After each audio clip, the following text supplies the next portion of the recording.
My girlfriend is messaging me from a fake account, pretending to be someone else and won't admit that it's her, putting me in a situation where now she's pissed off at me, and I now just don't know what to do, especially because literally this entire scenario is all her fault. Welcome back to Am I the Jerk? Dude, the original poster's girlfriend in this first story is one of the most insecure people I've ever met in my life. She literally made up like another account just to message her boyfriend, and is now legitimately upset with her boyfriend that he's even messaging this fake account, which is still her by the way, and like somehow going behind her back. It's like really weird, dude. Like the level of crazy you must possess to have those kind of thoughts is just beyond me. So subscribe to Am I the Jerk if you haven't already, click the bell to turn on notifications, and with that, let's get started. For a bit of background, I usually see my girlfriend every day, and we keep fairly constant communication via phone calls and texting when we aren't together. This week, I've only seen her like once on Monday due to personal circumstances with my family, but we're still messaging with FaceTime calls and we're going to see each other this weekend. Well, on Wednesday, I was messaged by someone I didn't recognize on a certain social media platform, which at the time I immediately assumed was her. When I asked her though, she said it wasn't her, but instead a male friend. I know many of her friends and I have some of their contact information, or I have them added on social media, but I was still confused why her friend would be messaging me like that, and asked her who he was and if I knew him. She then gave me a name I didn't recognize, but wouldn't say why he was trying to contact me. But I just figured I would open the message and just say hi, I guess. The person I was texting, instead of just saying hi, wanted to have a conversation with me, which quickly made me realize that this guy was just my girlfriend. After this realization, I continued to chat with them with full knowledge that it was my girlfriend I was talking to. Now, on the same day, my girlfriend and I were messaging, and she told me some things about him, but even from the beginning, I knew it was her, but I wasn't necessarily bothered by it at that point. Even though I thought it was weird, I believed it was like a prank of some sort, and I found it kind of cute. Yesterday, however, is when I started getting upset. She began a conversation with me again on her fake guy friend account that evening while messaging. Without getting into exactly what she said, her guy friend told me that she had told him that my girlfriend got upset when I messaged him first one time before messaging her. Now, following this, my girlfriend wouldn't respond to my messages, but her friend was happily relaying to me that this was because she was mad at me and didn't want to talk currently. And honestly, I was really confused by this. With me knowing that the other account is her, I can't understand why she's creating fake issues in our relationship. There's allegedly two people that are both her, and she's mad at me for not replying to one of them first. After this, I immediately distanced myself from the situation because I was fed up, and I just stopped trying to message her, as well as close all messages with her friend. Today though, I haven't opened the app that her friend was talking to me on, and I also barely texted her either. Tomorrow we had plans to meet up, which I confirmed with her will still happen, and I'm wondering how to approach this with her in person. She knows about my family situation and that I'm especially busy right now. So what can I say to her to finally get her to admit that it's her doing this, or even just to explain the situation to me and stop? I really need some ideas because at this point, I really just don't know what to do. Okay, dude, if I had a girlfriend doing this, I would be so annoyed because seriously, she's telling me how she feels through a fake account. And just like the original poster said, she is literally fabricating drama. Like you're literally making the issues and then getting upset when it doesn't go your way. Like what are we doing right now? Like the mental gymnastics going into this is crazy. She is the owner of both accounts, right? And she's pissed off that her boyfriend is messaging someone that she told him was her friend, even though that mysterious person is still her. Like this is some weird test that the original poster is never gonna pass. Like you're never gonna make this lady happy. Where it kind of seems like your girlfriend's trying to be like, oh, I'm gonna catch him cheating. Like she probably thinks you're cheating. Like if I'm being honest, that's probably what's going on here. And she's making up this extra account to be like, oh, okay, maybe you would message and talk to someone you don't know. But the entire time it's literally her. Like it's her on the other account pretending to be someone else. What is going on right now? Like where do we go from here? This doesn't make any sense. If you're upset with your boyfriend, then hey, here's an idea. Just talk to him. You don't have to test him. You don't have to go through all these loops to be like, oh, I'm gonna catch you in the act. You're definitely cheating, but I can't prove it. Like, bro, that is not the way to do this. Just talk to him, bro. I'm sure he likes you. I'm sure he wants to be with you, but you doing stuff like this ain't gonna help anybody. Like she's almost catfishing you with a fake friend, and then she's choosing to get mad at you when you interact with this fake friend, after she was the one that said, oh, that's a guy friend of mine. Like obviously the original poster isn't gay, so it's not like he's gonna hit on him. So it's like, what on earth are we upset about? Literally, the girlfriend has made up all this drama, has fabricated all of this, and is somehow upset that you fell into like what she didn't want you to do, even though she's the one that instigated it. Like, bro, here's the thing. Do yourself a favor and break up with this lady. You don't need this. This is weird. This is insecurity at its finest, bro. Like, in my opinion, I think you can find a better girlfriend than this who's not going to like test you with like a fake army of accounts accounts that she's going to use to be like, let's see if you're loyal. That's honestly incredibly weird, and I just would never want to put up with that. If you like Am I the Jerk and what we're doing over here, please check out Am I the Genius. It's going to be linked down below in the description. Just click and go ahead and subscribe to them. And also, if you have your own stories you want to submit, go to AmITheJerk.com/submit if you want to submit your own stories. We're reading them all the time and we're picking out the best ones, so trust me, we would love to hear what you have to say. Am I the jerk for calling out my roommate for romanticizing a lifestyle that she couldn't even handle for a week? Because my roommate became obsessed suddenly with living this minimalist lifestyle, resulting in me losing my cool on her when she tried to act like she was traumatized by pretending to be poor. Here's basically how it all happened. Okay, so I live with my roommate who I will call Lena, and we're both the same age, and we've been friends since college. And I gotta be honest, for the most part, we got along just fine. The issue really started because Lena became obsessed with this whole minimalist struggle lifestyle trend that she sees online. She constantly talks about how people are too soft, how living paycheck to paycheck builds character, and how society has become spoiled. For a bit of context, I grew up genuinely poor, and we're talking power getting shut off sometimes, sharing one meal between siblings, and wearing shoes until they literally split apart poor. I work full-time now and finally have some stability, but it took years to get here. Lena, on the other hand, grew up very comfortable. Her parents still pay her car insurance, phone bill, and occasionally send her money just because, which is fine, like I don't judge that. What really bothered me was how she romanticized struggling like it was some quirky aesthetic. A few weeks ago, Lena announced that she wanted to disconnect from consumerism and live on an extreme budget for a month. She kept acting like she was about to survive the Great Depression. I mean, she even made TikToks about it. By day 3, she was already complaining nonstop. She complained about eating cheap meals, complained that the apartment was depressing without takeout coffee every day. She complained about taking the bus once because she didn't want to pay for gas. Then on day 6, she broke down crying because she couldn't order sushi and realized how mentally exhausting budgeting was. Meanwhile, she still had savings, she still had family support, and she knew she could quit anytime she wanted. The real breaking point happened when she looked at me and said, "I seriously just don't know how poor people do this. I feel so traumatized right now." I then let out a laugh a little bit because I genuinely thought she was joking. But guess what? She wasn't. I then told her, well, that's because for you, it's a temporary challenge. You could just stop whenever you want. For some people, it's real life, and romanticizing it online is honestly insulting. She then got really quiet and later accused me of gatekeeping struggle and invalidating her experience. A couple of our friends think that I was unnecessarily harsh because she was just trying to learn empathy, but others said that she needed the reality check. Now the apartment as a result of this is super tense and she is barely speaking to me. So am I at fault here because I really just don't know what to do from here? Dude, you're not the jerk at all. Lena definitely needed like a wake-up call. Anyone trying to be like, oh yeah, she's just trying to learn empathy. She's trying to understand what other people go through. Like, bro, if you need to go to the extent of like, I'm gonna live like a poor person just to understand that some people have it a lot worse than you do, then you're not only lacking empathy, you're probably also lacking intelligence. Like, I gotta be honest. And the fact that Lena tried to be like, oh yeah, I'm traumatized by this. This was really hard. Like, dude, you're an idiot. You're doing this willingly and you literally don't even know what it's like to be that poor. So no, you're not the jerk for reminding Lena that she's cosplaying as someone who has no money, because this level of virtue signaling is very performative and honestly just a little bit insulting, especially for those among us like myself who have been poor and we do know what that kind of struggle's like. My girlfriend of 3 years literally joked about and told my biggest insecurity to her friends as a funny story at game night, which for me was a horrifying experience because right now I feel so hurt that I just don't know what to do. Here's basically what happened. Okay, so last weekend we did our usual game night at home. Everything was great until we had a few drinks and found ourselves playing a classic Never Have I Ever game. Out of nowhere, my girlfriend starts sharing this story about how when we first started dating, I was really anxious about being naked around her because I've got a scar from surgery I had as a kid. She went into detail, even striking the awkward pose I apparently did that first time. And when she did that, everyone burst out laughing. Meanwhile, I was sitting there with my face probably as red as a tomato. But you know what? I kept quiet. I mean, I didn't want to ruin the fun, you know? Well, later when the guests left, I told her calmly that it really stung. That's a personal story that I shared with her, not fodder for laughs. She then just rolls her eyes and says, babe, it was funny. You're way too sensitive. They're our friends. So I crashed on the couch. The morning comes around and she acted like nothing had happened. Even made a joke about it again. I then packed a bag and I went to stay at my brother's house for a few days. And now she's blowing up my phone, saying I'm ruining the relationship over a stupid joke, and that I embarrassed her in front of our friends by being distant all night. Now, I get that couples poke fun at each other, but this just felt entirely different. It It was like she took something I've genuinely struggled with, something I cried to her about early on, and turned it into a punchline. I've told her so many times that I really hate when people bring up the scar, and she absolutely knows this about me. And now I'm feeling guilty since she's crying and saying that it wasn't meant to hurt me. Part of me wonders if I'm overreacting and should just let it slide. But another part of me thinks that she crossed a line and doesn't even recognize it. What should I do? Okay, in my opinion, I think your girl absolutely did something so uncalled for. First off, I think it's very inappropriate to share personal things to like other people, especially things that are sensitive, like maybe, a surgery scar. Hey, guess what? Your boyfriend probably doesn't want that shared with friends, even if they are just friends and it's like, oh, we all get along with each other. Like, bro, is nothing private with you? Like, what are you doing right now? Don't just share my secrets with everybody. Like, that's inappropriate. But for me, like, the worst part about all of this is the fact that she was so dismissive towards you. Like, is she really pulling the card of, oh, you're too sensitive, baby. It's just not that serious. Like, with her rolling her eyes at you and acting like you're the problem for not getting the joke. You know, the joke that's at your expense. Like, what are we doing? That is so toxic, bro. Like, if I was in the original poster shoes, bro, I'd be out of there. I wouldn't want to come back. Like, I would even like consider seriously breaking up. Like, that really would be a big deal. And no, it's not just a stupid joke. The original poster describes this as their biggest insecurity in their life. Can you imagine that if someone took something super sensitive to you and said, okay, I'm gonna make a joke out of this and make fun of you for it? Like, my guy, I would be so devastated by that. Like, you can't just do that to someone and expect them to be okay with it. Like, what was she thinking? So, bro, I don't think you're overreacting at all. I think getting some distance away from her and making sure she's actually sorry, meaning that she's not gonna do this again, would really be important in this scenario. Because this would 100% for me, like, disrupt any feelings of love or admiration I might have towards her. So the fact that you're feeling that way right now is not unusual and completely justified. Am I the jerk for telling my dad that he can't invite his girlfriend to my graduation simply because my mom paid for the entire trip and I feel it would be unfair for her? Because right now he's trying to twist this into something it's not, and it's really put me in a bad position. And at this point, I just don't know what to do. Here's what's going on. Okay, so I'm graduating college in 2 weeks. My parents divorced when I was 11, and they are civil now, but they're definitely not friends. I also want to say that I love my dad, but he has always been the parent who shows up if it's easy. My mom, on the other hand, was the one who showed up when it was not. She worked extra shifts, she drove me everywhere, she helped with forms, she cried with me when I almost dropped out, and somehow still made me feel like I was not a burden. The graduation is 7 hours from home, and I only get 4 guest tickets. I invited my mom, my dad, my younger brother, and my grandma. My grandma helped raise me when my mom was struggling, so having her there really matters a lot. My mom booked an Airbnb months ago for herself, my brother, my grandma, and me. She also paid for the rental car and gas because my brother and grandma could not afford the trip. My dad, on the other hand, said he would drive himself and get a cheap motel. Then last month, he said money was tight and he might not come. I tried to act like I understood, but honestly, I was hurt. My mom then quietly offered to pay for 1 hotel night so he could at least still be there. She said to me, listen, you deserve both parents there, even though I know it cost her more than just money. Well, last week, my dad called, sounding excited, and he said his girlfriend, who I will call Karen, got the weekend off and was coming too. They've been dating for exactly 8 months. And guess what? I've met her twice. Karen's not evil or anything like that, but she is definitely not close to me. At my brother's birthday dinner, she kept calling herself the bonus mom, and my brother looked like he wanted to disappear. I then asked my dad what he meant by, oh, Karen was coming, and he said that she wanted to support me and was basically family, but I told him I don't have a ticket for her. He then said that she could still come to dinner, take pictures, and hang out at the Airbnb, but I said no. The Airbnb was paid for by my mom, you know, for the people I invited. To which he said, well, Karen wouldn't mind sleeping on the couch, and honestly, that made me snap just a little bit. I told him the couch wasn't the point. The point was that my mom paid so that he could come watch his daughter graduate, not so he could turn it into like a couple's weekend. He then got upset and said mom always gets to be the main parent, and he just wanted someone there so he would not feel awkward. But I told him this weekend was not about making him feel comfortable. It was about me graduating, and I just wanted one weekend where my mom was not expected to swallow her feelings and fix everyone else's. He then said to me, well, if Karen's not welcome, then maybe I should just stay home. And I said to him, well, that would be your choice, but I'm not going to give up my brother or my grandma's spot, and I'm definitely not going to ask my mom to host his girlfriend. Well, as a result of all this, my aunt is now saying I humiliated him, and somehow I made Karen feel unwanted. My dad even texted me and said, I hope making your point was worth it. My mom says that she supports me, but I can tell she feels guilty. I do want my dad there, but I just hate that even my graduation has somehow turned into everyone worrying about his feelings. So am I the jerk here, or is my dad at fault? Because I don't know what to do anymore. Okay, there's one thing your dad said that made my blood boil. I don't know about anyone else, but it's the fact that this guy's like, wow, your mom always gets to be the main parent. And it's like, gets to be the main parent? No, she had to be the main parent, dude. This guy's a deadbeat. He literally did nothing to help out. Your mom sacrificed so much. She worked overtime. She was with you at every single event in your life. Meanwhile, this guy's like a Disney dad, where he only shows up for like the big spectacular vacations. But then he's never in eyesight when it comes to like the hard stuff, the stuff that's really difficult. You got to get down in like the nitty gritty. He's nowhere to be seen when that crap hits the fan. Meanwhile, your mom is like ride or die. She's there whether it's good or bad. So for this guy to really sit there and be like, wow, I hope this was worth making your point, and somehow have this sick sense of like entitlement towards your graduation, by the way, like that is absolutely toxic and unacceptable. So no, you're not the jerk. You didn't do anything wrong. If this guy doesn't want to be there just because he's being a weirdo, then congratulations, he can just not be there. And it really sucks because unfortunately, this would not be anything you're not familiar with. He was never there anyways when you needed him. So what's so different about him not showing up to your graduation?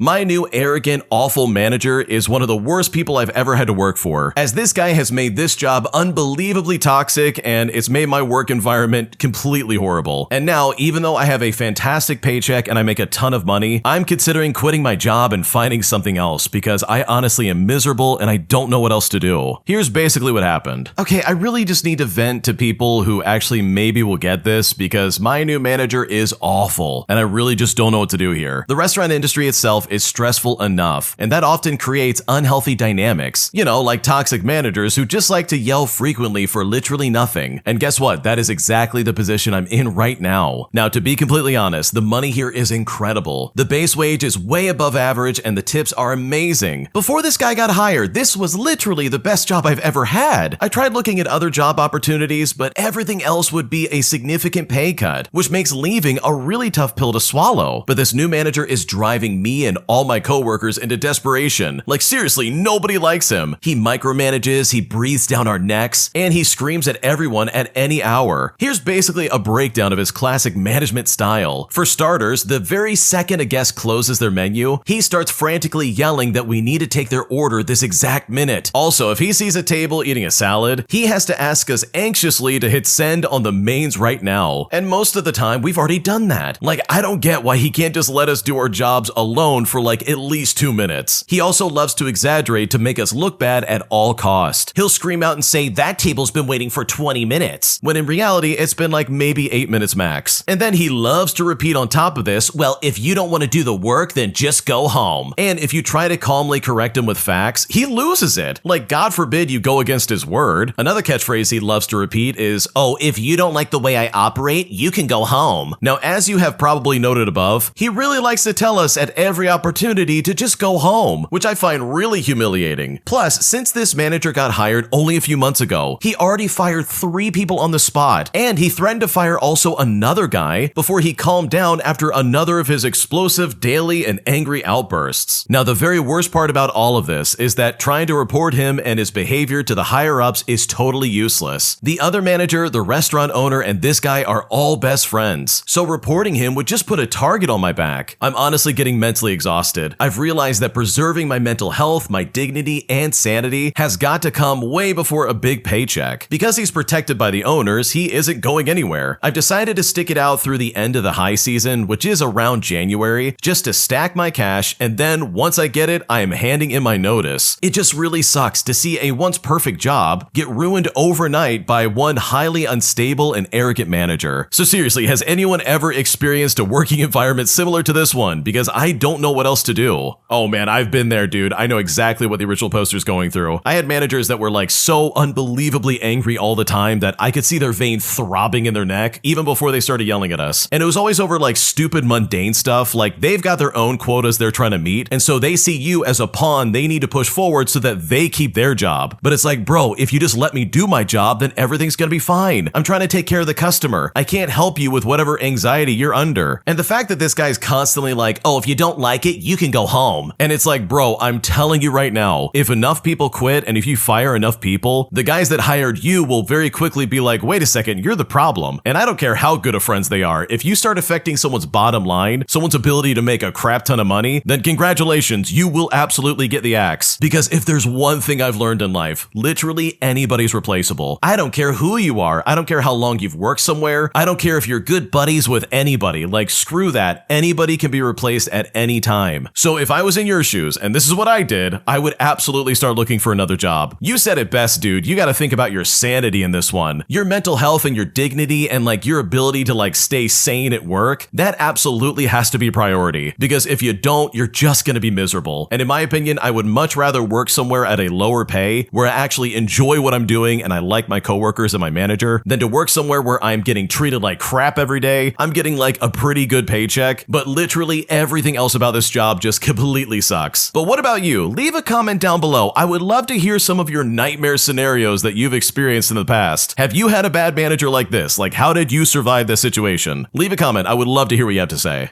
My entitled friend literally surprises me with an $800 bill all during her birthday dinner, saying that this is my gift to her and that I should pay for it because I'm rich. But after I said no, my entire friend group suddenly turned on me, with my best friend freaking out and calling me cheap and incredibly rude, saying that I value money more than our friendship. And at this point, I just don't know what to do. Here's what's going on. Okay, so my best friend, who I will call Jenna, has been close with me ever since college, but our financial situations are incredibly different. I have a stable, well-paying job, and while she does work hard, she's in a lower paying field and often struggles with money. I'm always happy to treat her to a coffee or lunch, but recently it's gotten really out of hand. For her birthday this year, Jenna said she wanted to get our group of 6 friends together for a special dinner. She then picked a very trendy, expensive restaurant that I would never choose myself. When I mentioned the price, she just waved it off and said, "Oh, it's my birthday. We have to celebrate in style." The whole group also agreed, and I felt like a jerk for worrying about the cost, so I just kind of let it go. The dinner was fine, but throughout the entire night, Jenna kept making jokes like, "Oh, don't worry, the original poster's got this. She's the CEO of the group," and ordered several expensive bottles of wine for the table. And honestly, I felt increasingly uncomfortable. At the end of the bill, the server came over to me and said, "Oh, Jenna told me to give you the bill directly." They then placed the bill for over $800 in front of me, and the entire table went quiet and looked at me. Jenna just smiled and said, "Surprise, my birthday gift to myself is having my best friend treat all of us." And when she said this, I was stunned. I looked at the bill and then at her, and I said calmly, "Jenna, I can't pay for this. I didn't agree to this. I will pay for my share and a portion of your meal as a gift, but that's it." When I said this, she immediately burst into tears. She accused me of deliberately embarrassing her in front of our friends just to prove some kind of point about money. She said she thought I would be happy to do this for her and that I was being selfish and ruining her birthday. 2 of our friends even sided with her, saying I was being cheap and I should have just paid it to avoid a scene. Well, I ended up Venmo requesting everyone for their share, which caused a huge argument. The next day, she posted a vague story on Instagram about how some people value money more than friendship, and now half of our friend group isn't speaking to me. I seriously feel awful for how it all went down, but I also feel like I was put in this impossible situation. So seriously, am I overreacting for refusing to pay? Because this is honestly so incredibly unfair for me. Holy crap, your friends suck. This is so crazy, it's not even funny. They really brought you to dinner just so you could pay $800 for everybody's bill. That's insane in my opinion. There's no way this is okay. Like, if she wanted you to pay for it, she should have been like, "Hey, can you pay for this dinner before we go there? It would really mean a lot to me and I would really appreciate it." Like, you know, some kind of common courtesy of like, "Okay, here's a heads up. I'm gonna ask you to pay for it because you're my friend and I love you." What you don't do is what Jenna did and said, "Oh, my best friend's gonna pay for us because that's my birthday gift from her. Let's do this, girls. I'm so happy right now." Like, what are you talking about right now? That's insane. You can't do that to someone and expect them to be happy about it. Like, what's going on right now? So no, you are not overreacting. You're definitely not the jerk. And the fact that your friend pulled this on you is really alarming, because this would be probably the last time I ever do anything with them, especially if they're going to take advantage of me because of my money. If you like Am I the Jerk, you're probably going to love Am I the Genius. Check it out, link down below in the description. Also, go to amithejerk.com/submit if you would like to submit your own stories. Am I the jerk for refusing to throw another Friendsgiving after my roommate assumed that I do all the cooking again? Because after the way I was treated last year, I really just don't have time to do that again, despite the fact that my roommate is saying that I'm being selfish for ruining their tradition, because right now I just don't know what to do. Here's what's going on. I'm a 19-year-old female and I live in a dorm apartment with 2 roommates. Last year, I planned a big Friendsgiving for our friend group and like 12 people came to this event. I spent hours shopping, cooking, cleaning, and basically making this entire thing happen. Now, my roommate kind of helped by grabbing a tub of ice cream on the way back from class, but that was pretty much it. Everyone ate some food and she took home a bunch of leftovers and that was about it. Well, this week she announced in our group chat, "Can't wait for Friendsgiving at the original poster's place again. I'll bring dessert." Except I never said I was hosting this year. I just got a part-time job, I'm swamped with assignments, and our place is way too cramped to host that many people comfortably. I told her that I'm not planning to do it this year and suggested that maybe she host it at her boyfriend's apartment or that we can all just go out to eat instead. When I said this, she got annoyed and said that I was ruining our tradition and being selfish. She also said she's not really into cooking and that it would be too much work for her. I told her that wasn't my responsibility, and now she's been giving me the cold shoulder. Some of our friends are saying that I should just do it again because I'm the one who knows how to cook. So, am I the jerk for not wanting to host another Friendsgiving just because everyone assumed that I would? What should I do?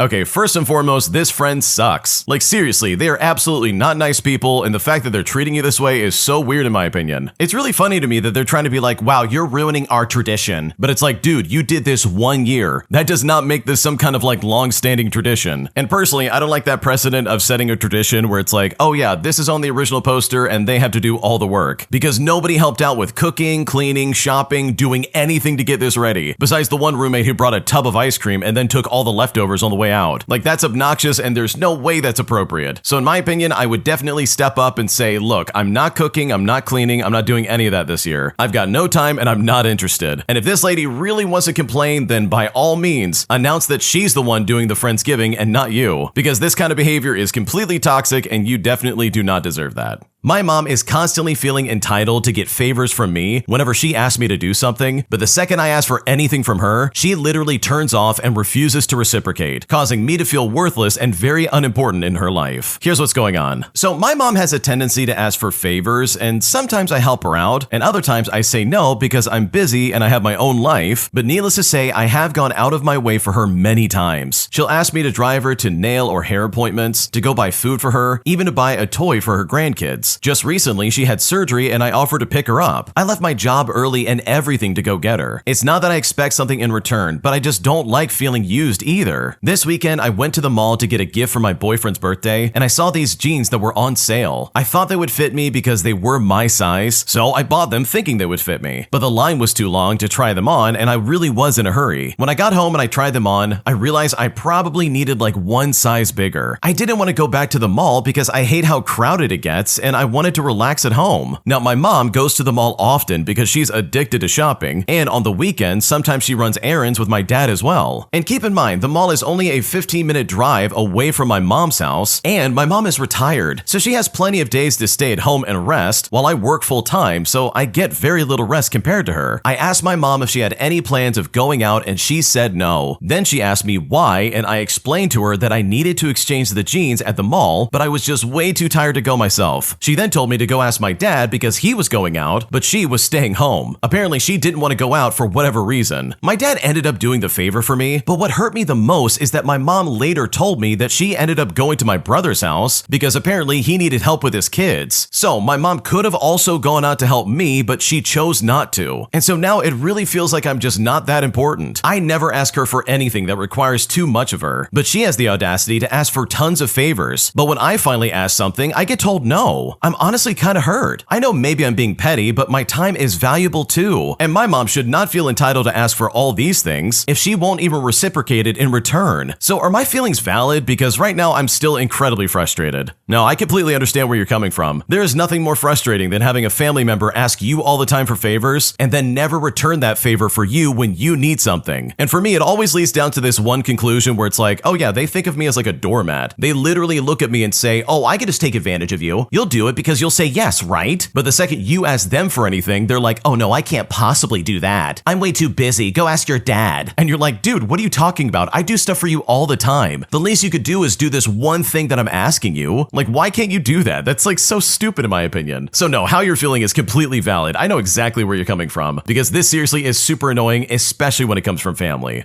An entitled customer gave me an attitude today, all because I asked for their ID before they could pick up a package, leaving me completely baffled by the way they acted. Here's what happened. Okay, this happened yesterday and I'm honestly still giggling about it. My store happens to be a package drop-off location for when drivers can't or won't leave a package at a customer's door. There is a very strict rule of the customer presenting their physical government-issued ID to us, which is all before we can even give them the package in the first place. Now, most customers understand this rule is in place and are fine with it, but this customer I'm about to describe was not okay with this. Now, the customer walks in and sees the big sign that say we need their ID and says to me, "Oh, I forgot my ID at home. If I give you my name and address, can you get my package?" I say to them, "Oh, I'm so sorry, no, I really do need your ID." And when I said this, the customer said, "All right, I'll be right back." Now, the customer didn't seem upset when they left, and I went back to cataloging the merchandise that had been water damaged by a freak accident. Then, about an hour later, the customer returns. I welcome them back and they say, "Please give me my package. I don't see why you wouldn't give it to me earlier. Who else is gonna have my name and my address?" I then say to them, "It's the rule. It's to make sure that we're giving the right package to the right person." I then take their ID from them and I go look for the package. The customer then said to me, "Are you saying that you don't trust your customers?" But as I'm walking back with the package and confirming as I walk that the information matches, I say to them, "I've never met you before and I don't know you. We just want to make sure that you're receiving the right package." I then hand the ID back to them and I move to scan the package out. Well, the customer snatches the ID from my hand. "Well, that's just stupid and poor customer service. Now give me my package." I then say to them, "Okay, in a moment, I need to scan it out of the system first," to which the customer lets out an impatient huff. I then finish scanning the package and I gesture to the signature pad and I say to them, "All right, last step, please sign and hit OK with a pen." The customer says to me, "Unbelievable. What are you gonna do if I refuse to sign?" I then look at them and I say, "If you don't sign, I won't release the package." And the customer angrily signs it and throws down the pen. And then, while making direct eye contact with them and hitting the OK button with the pen, I say to them, "All right, all done, the package is yours." And it's here that the customer snatches the package out of my hand and stomps out the door. My boss then comes up from the back where they were dealing with the landlord and asked me if this customer really said we don't trust our customers. And me, while laughing, just said, "Yeah, that's exactly what they said." My boss then stood there shaking their head and said to me, "How do you get to be an adult and still think that?" But I said to him, "I don't know." But they're probably also convinced that any day now a Nigerian prince is definitely going to make them rich. Oh man, I'm right there with the original poster and their boss. Like, this is such a stupid thing to be mad about. If they were like a long-standing customer, maybe this would be fine. But the original poster absolutely said it best. Like, dude, we don't know you. I've never met you in my life. What in the world are you talking about? So yeah, this whole situation is really silly and that customer is incredibly dumb, especially when they think that no one would try to steal from them. Because now I kind of hope that they do get stolen from and then realize that yeah, these rules are in place for a reason. My new entitled manager decided to try and micromanage the entire office by meticulously tracking when we go on breaks, when we go on lunches, and when we come in and out of work. And since the office was never like this and it was like a chill place to work, I decided to maliciously comply in a way that made her incredibly frustrated and very annoyed, which eventually led to her quitting about 6 months later. Here's what happened. Okay, so for the most part, my work has very little interaction with other people. Basically, you come in, you do your work, and you go home, except for a meeting or two during the day. It is pretty straightforward. Well, my new manager comes in and wants everybody's schedule so she can keep track of the comings and goings. She would say to us, "Your breaks and lunch need to be scheduled the same every single day, and it needs to be taken on time," which is all according to her memo that she sent out. And for reference, my morning break is at the end of the team's 15-minute huddle, and yes, this will be important later on. Well, a few days later, the huddle is running long, so I got up and I left the room after 15 minutes. She must have thought that I was using the restroom, but I was sitting in the break room, which she noticed when she walked through at the end of the huddle. Every single time the huddle ran long, I would leave after 15 minutes. After doing this for so long, she finally decided to ask me about it, and I replied that my break was scheduled and it needed to be taken on time. She then said to me that that means within reason and not to walk out of meetings, but I asked her if she's going to amend her current memo. Well, she didn't, and I just didn't change my routine. And this continued for the 6 months that she ran the department until she finally transferred and got out of there. The next manager turned huddles into team meeting bullet points for the day, and we thankfully all went right back to normal. Okay, what is it with new managers who come in and try to micromanage everything going on? Like, dude, just because you're a new hire doesn't mean that you're God's gift to this company. You're not gonna go in there and be like, "Oh, I know all these people are slacking and they're lazy. I'm gonna make sure you do everything by the book or else." It's like, dude, just relax and get off of people's back. Like, what's going on right now? I've seen so many stories like this where it's like, yeah, the manager comes in who's new and they're either really cool or they're a nightmare. And you would think the new person in the office, regardless of title, would at least try to be reasonable with the people they they are literally trying to manage. Because if you're coming in hot like that, like, dude, you're only gonna build animosity and make enemies. Like, why not go in there and at least be a team player and be like, hey, I'm here to work with you and not against you. Especially if things have been going smoothly and there's not any drama going on. Like, there's no reason to treat people like crap, so just treat them like human beings. So in my opinion, I think the original poster did a great job of maliciously complying because this was just completely unnecessary. And the fact that the office went back to normal when a new manager came in my opinion, speaks volumes to that other person who was clearly trying to ruin things for everybody else. Am I the jerk for not wanting to spend money on decorating our apartment simply because my roommates are demanding that I pitch in money for something I'm never going to use? Because now I'm being treated like crap and I seriously just don't know what to do. Here's what's going on. I'm an 18-year-old female and I live in a rent-by-bedroom apartment with 2 other people who moved in back at the end of August. For reference, one's a 33-year-old female and the other is a 23-year-old female. I've been here since late July and my previous roommates who had lived here for a year took all the decoration and extra furniture with them when they moved out. Now, personally, I do not care about decoration at all. My friends make fun of me and say that every room I've lived in looks like a concrete box or a jail cell, but I hardly spend time in my room and find no joy in decoration. Recently, my roommates brought up buying decorations together because, to be fair, the common area is completely empty except for like basic kitchen stuff and like one couch. Now, I don't mind, and I told them as long as they follow the lease's rules on alteration, I don't really care what they do to the common area. Well, they insisted that we should all go get decorations together, and because I also use the common area, I should apparently chip in as well. But this is still refused because I genuinely have no use for any sprucing up. I also said that I didn't want to spend extra money on decorating because I only work 20 hours a week. I use that money to pay off my rent and my utilities and to try and have some fun money left over. My parents are gracious enough to pay for my tuition left after scholarships and food and any other expenses. But somehow they came to the conclusion that because I recently bought a bunch of clothing from the mall and because my parents still support me, I should have plenty of money to spend. For context, they are both independent adults and pay for everything themselves. Well, I told them no again, and that they can do whatever they want, but I'm not going to contribute. It's now been a week or two, and I don't see any decor in the living room. But the other day, one of the roommates, the one who's 33, invited some guy over to our place. He then made a comment about how sparse the living room was, and my roommate said it was because specifically I didn't want to decorate. She said it jokingly, but it honestly read as passive-aggressive considering the context. Now, I'm not going to be convinced, but am I the jerk for not contributing to a shared space? My best friend did say my room and the general apartment was pretty sad looking, but if I wanted to decorate, then I would go into a video game and do just that. What should I do? Your roommates are idiots. I want to start off by saying that because the way they're acting is so weird. We have 2 fully grown adults who are not supported by anybody else, who make their own money and have their own expenses they can pay for. And they're literally looking at the 18-year-old that they're living with and saying, oh, because you won't help pay for this, I guess we're never going to decorate. Wow, look at this sad state of affairs. Like, that doesn't make any sense because that's not objective reality. How is it that only you have to pay for it to make anything happen, and they themselves can't chip in their own money and be like, oh, okay, I'm gonna buy myself a couch for the apartment, or something like that? Like, what's going on right now? You literally said it yourself, oh, go nuts, do whatever you want. I'm never using that space, it literally is not my thing, so go ahead and have fun, decorate it, do whatever you want. Like, there's literally nothing stopping them from going and getting stuff and decorating it how they please. So for them to sit there and be like, wow, this is your fault. I can't believe we have nothing in here because, oh my god, you won't pay for it, said the 33-year-old, by the way. Like, what's going on right now? So no, you're not the jerk, your roommates are stupid, and in my opinion, I would absolutely start calling them out on that. Because if they really wanted to decorate, they would have done it already, but instead, they're waiting for you to pay for it, and that is incredibly stupid. Would I be the jerk if I reported my disabled neighbor, since they keep making noise all the way until like 2 o'clock in the morning? And even though I've tried to discuss this with them and tell him to stop, he's just completely ignored me, putting me in a situation where I seriously just don't know what to do. Here's what's going on. So I live with my husband in this apartment in the city center. When we found it, we couldn't believe it was available to rent because both the space and the location in the city are wonderful. We moved in a year ago and the neighbors upstairs is a guy about our age, between 30 and 40 years old, who is disabled and uses an electric wheelchair. He never appeared to be mentally challenged as he works in IT for a well-known company. Now this guy has caregivers hired to help him get dressed, go to bed, and stay with him overnight. The problem is that almost almost every night, we're talking at least 5 days a week by the way, they make a lot of noise, talking loudly, laughing, getting the room ready for bed, which includes, and I don't know why, dragging the furniture around repeatedly or dropping things on the floor. I have never had any problems with noise from any neighbors in previous homes, and I'm also aware of what it takes to care for a person with special needs, especially due to my family situation. So from the very beginning, that made me sympathize with him. That's why I was also understanding at first, but I mean, we're talking about noise that starts at 11 o'clock p.m. and it can go all the way until like 2 o'clock in the morning. My job requires me to get up very early and be focused on my work. One night when I had a particularly difficult day ahead of me, I went up and I tried to talk to him, but they wouldn't even open the door for me. So I went up the next day and I asked him to please lower the noises. And I even explained I'm acquainted with special needs. But just to be precise, I told him that perhaps it would be a good idea if he kept it down earlier and arranged the room beforehand. Well, he told me that he would keep that in mind, that there have been neighbors being aggressive against him, but he has to live too and has the right to have his fun. I then told him that I understood and I wish for him to have his fun, but please also consider that there are neighbors around you. It seemed to work for around 2 weeks, but honestly, it just completely stopped now. I've even hit the ceiling 2 times due to the laughter and they did stop, only to then start up again the next night. I'm desperate, but I also get he's deprived of so many fun things that I could be more sympathetic. On the other hand, there is the chance of reporting him to the real estate agency so that they can give him formal notice that he will have to leave if they receive any more complaints, which will result in a substantial reduction in my rent. But honestly, I don't care about the money. I just want to be able to sleep before 2 o'clock in the morning on a regular basis. Now, I do live in a country where noise is taken very seriously, which is to the extent of making this kind of loud noise from 10 o'clock at night until 6 o'clock in the morning completely forbidden. Like, one can even call the police on it or file a report to the real estate agency. So with all that in mind, I really need to know, would I be the jerk if I reported him finally and said something to someone? Because right now, I'm not sure if I'm in the wrong and I just don't know what to do.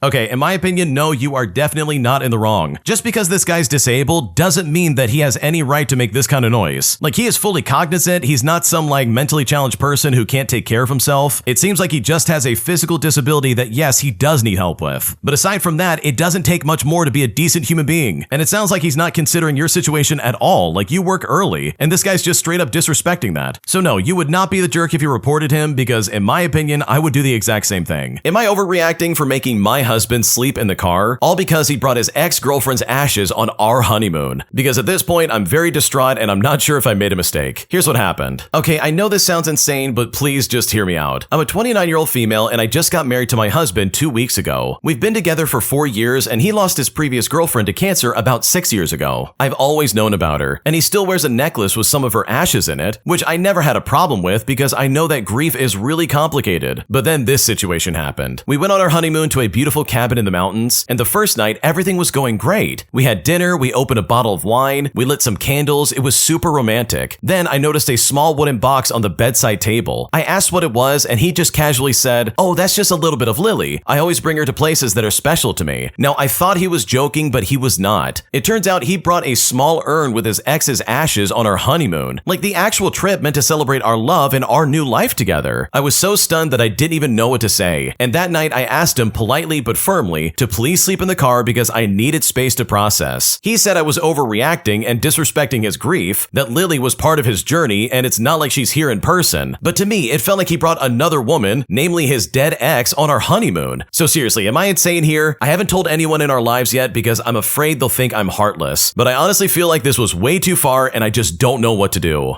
Okay, I really do feel bad for your husband because this is just completely out of touch. So much so that I'm not even gonna try and make a joke about it. Like, this really does seem like he's emotionally not there, and he probably needs to talk to a therapist or a doctor of some kind because this is not normal behavior. You're literally on your honeymoon and he's bringing his ex-girlfriend's ashes with him. Like, dude, that is not normal. That was 6 years ago, and I'm not saying that he shouldn't still be grieving the loss of his ex-girlfriend, but it's like, dude, you just got married. What are you doing? Like, I don't know about you, but that would really leave a sour taste in my mouth if I was the original poster. So no, I don't think you're overreacting. I think he probably could have not slept in the car, but I understand where you're coming from because this really does seem kind of weird, and it's something that I think he needs to address much sooner than later. If you like Am I the Jerk, you're probably going to love Am I the Genius. Check it out, link down below in the description. Also, go to AmITheJerk.com/submit if you would like to submit your own stories. An entitled police officer tries to get my service dog removed from court, putting me in a situation that I honestly never expected to be in. Here's what happened. Okay, I want to start off by saying that I'm someone with chronic illnesses who has had a lot of surgeries. And when I say a lot, we're talking like over 80 surgeries at this point in my life. I was around the age of 27 and in the thick of surgeries, and one day I was rushing myself to the emergency room because my catheter had exploded inside my bladder. And it was here that a cop pulled me over and asked me where I was going. I then looked him dead in the eye, my face red and hot, covered in sweat, very clearly not well, and said that I was going to the emergency room because I was having complications from a surgery. He then told me that I was speeding and that I had to sit there and wait while he went to run my plates, my registration, my license, and then write me a ticket for speeding. But the entire time I told this man I was trying to get to the emergency room for a literal emergency. Well, needless to say, I pleaded not guilty and I opted to go to court. My court date arrived and I had never been to this court before because I hadn't lived in this area for more than 6 months at this point. I walk inside with my service dog and I get ready to go through the metal detector, and the police officer at the metal detector stops me and tells me that my dog can't walk through with me. But I explain I was having a bad day with mobility and I was using him to brace my legs. Well, when I said this, he rolls his eyes and we walk through without a problem and the metal detector doesn't go off. And seriously, this should have been the end of it right then and there, but no, of course not. Because this man then proceeds to tell me that my dog will not be allowed in the courthouse. My dog was not being loud. He was not being disruptive. He merely did not want to leave my side because he was tasking in the moment. I explained that he's a service dog and he has specific access to go inside with me. This man then makes me stand there after I explain to him that I'm having a hard time with my mobility that day for like 10 minutes while he goes upstairs to talk to the court people. 10 minutes later, he comes downstairs looking very annoyed and tells me to go ahead. And it's at this point my petty revenge comes into play. My very sweet dog and I go upstairs and take a seat in the back where he can be out of everybody's way while he laid on top of my feet. My dog is quiet. In fact, most people did not even realize that he was there. That same police officer then comes into the court and a minute later introduces the judge, and then the judge walks in and starts going through the court cases. And then he gets to my name and asks me to stand up. I then stand up and my service dog gets up off of my feet to allow me to do so. And in that process, because the seating was so tight, he steps out into the aisle away. The judge looks at him and looks at me and says, "Is that a dog?" And I just nod and I tell him it's my service dog. And at this point, that police officer has the biggest smile on his face, thinking that he caught me and that he's got me for something, even though more than likely, he got yelled at by other staff members for trying to limit accessibility access. While the judge smiles and looks at my dog and then back at me, and he says to me, "Are you able to walk to the front? I would just love to see him. I love when dogs come in here. It always just makes my day so much better." And it was here that I watched the cop's face drop so quickly, and I had the biggest smirk on my face as I and my service dog walked right to the front. The judge didn't talk to him or pet him or anything like that, but he was just happy to see him in the courthouse. He looked at the police officer and said, "Don't you just love when happy little surprises like this happen?" And of course, the police officer had nothing to say other than nod because at this point, I wasn't getting in any trouble. We went through the rest of my court case. He pleaded down my ticket to just a parking ticket and thanked me for bringing my dog in today. When court ended and I was walking out and had to pass the same cop, I had the biggest smile on my face. And while it's not the best kind of petty revenge in the world, to me it was incredibly sweet because this guy was super rude. Yeah, it is not a good look to sit there and be like,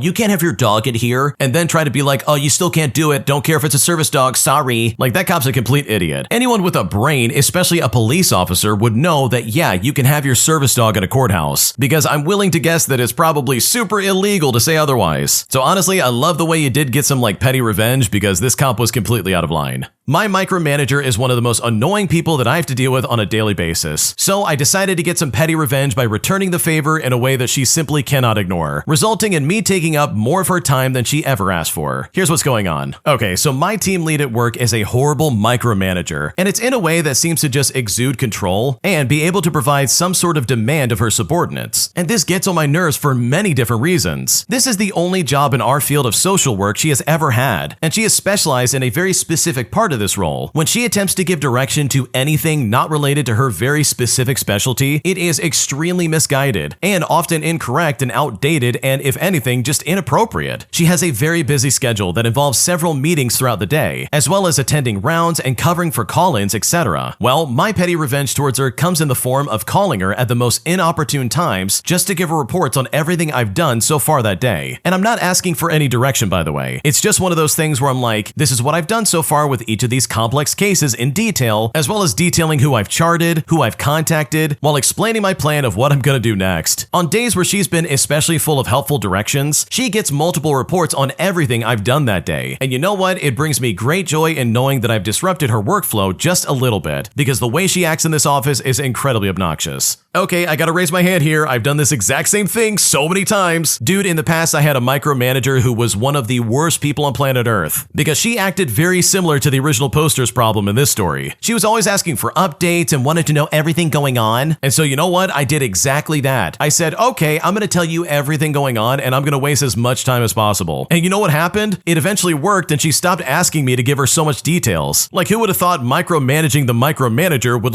result in any kind of action? So I love the route the original poster's taking. They're saying to themselves, oh, okay, you want to play ball? Fine, let's play ball. And that, in my opinion, is super funny, and I just love the way this went down. My boyfriend had a very weird reaction to my future salary as a clinical psychologist, as he's now essentially downplaying what I'm going to be doing with my career, while also trying to take away my enthusiasm for what I get to do. And at this point, I'm kind of concerned about this, and I just don't know what to do. Here's what's going on. I'm a 19-year-old female, and I've been noticing some concerning behavior from my boyfriend that's left me feeling very weirded out. We've been together for about 9 months, we are the same age, and I'm studying to become a clinical psychologist, while he's pursuing a career as a mixologist. A few months ago, he jokingly said, well, what if I go to trade school and end up making more money than you, and you went to university for all those years? And his tone when he said that felt mocking, and it rubbed me the wrong way, but I just brushed it off at the time. Well, fast forward to recently, and I shared my excitement about one day finishing my degree and potentially starting my career. He then asked me if I knew how much I'd make, and I said that I didn't know and I just didn't really care. I mean, I am confident and I will be okay regardless. He then researched it and looked shocked when he saw the figures, and when I asked him to show me, he hesitated before sharing the information. Here's where things get a little bit weird. After showing me the salary figures, he immediately stressed that I wouldn't actually make that much because of taxes, saying things like, oh, well, most of that will go to taxes. You won't really take home that much money. And it felt like he was trying to downplay my potential earnings and take the excitement of it completely out of it. And I just said to him, okay, that's good, just to try and move past it, but he didn't seem happy for me or impressed by the figures. Instead, his tone and body language suggested jealousy or insecurity. He then gave me strange looks and started researching his own expected salary. I'm starting to feel like his behavior is driven by insecurity about my potential success. So seriously, am I reading too much into this? Or is there something genuinely concerning about this behavior? Because right now, I just don't know what to do.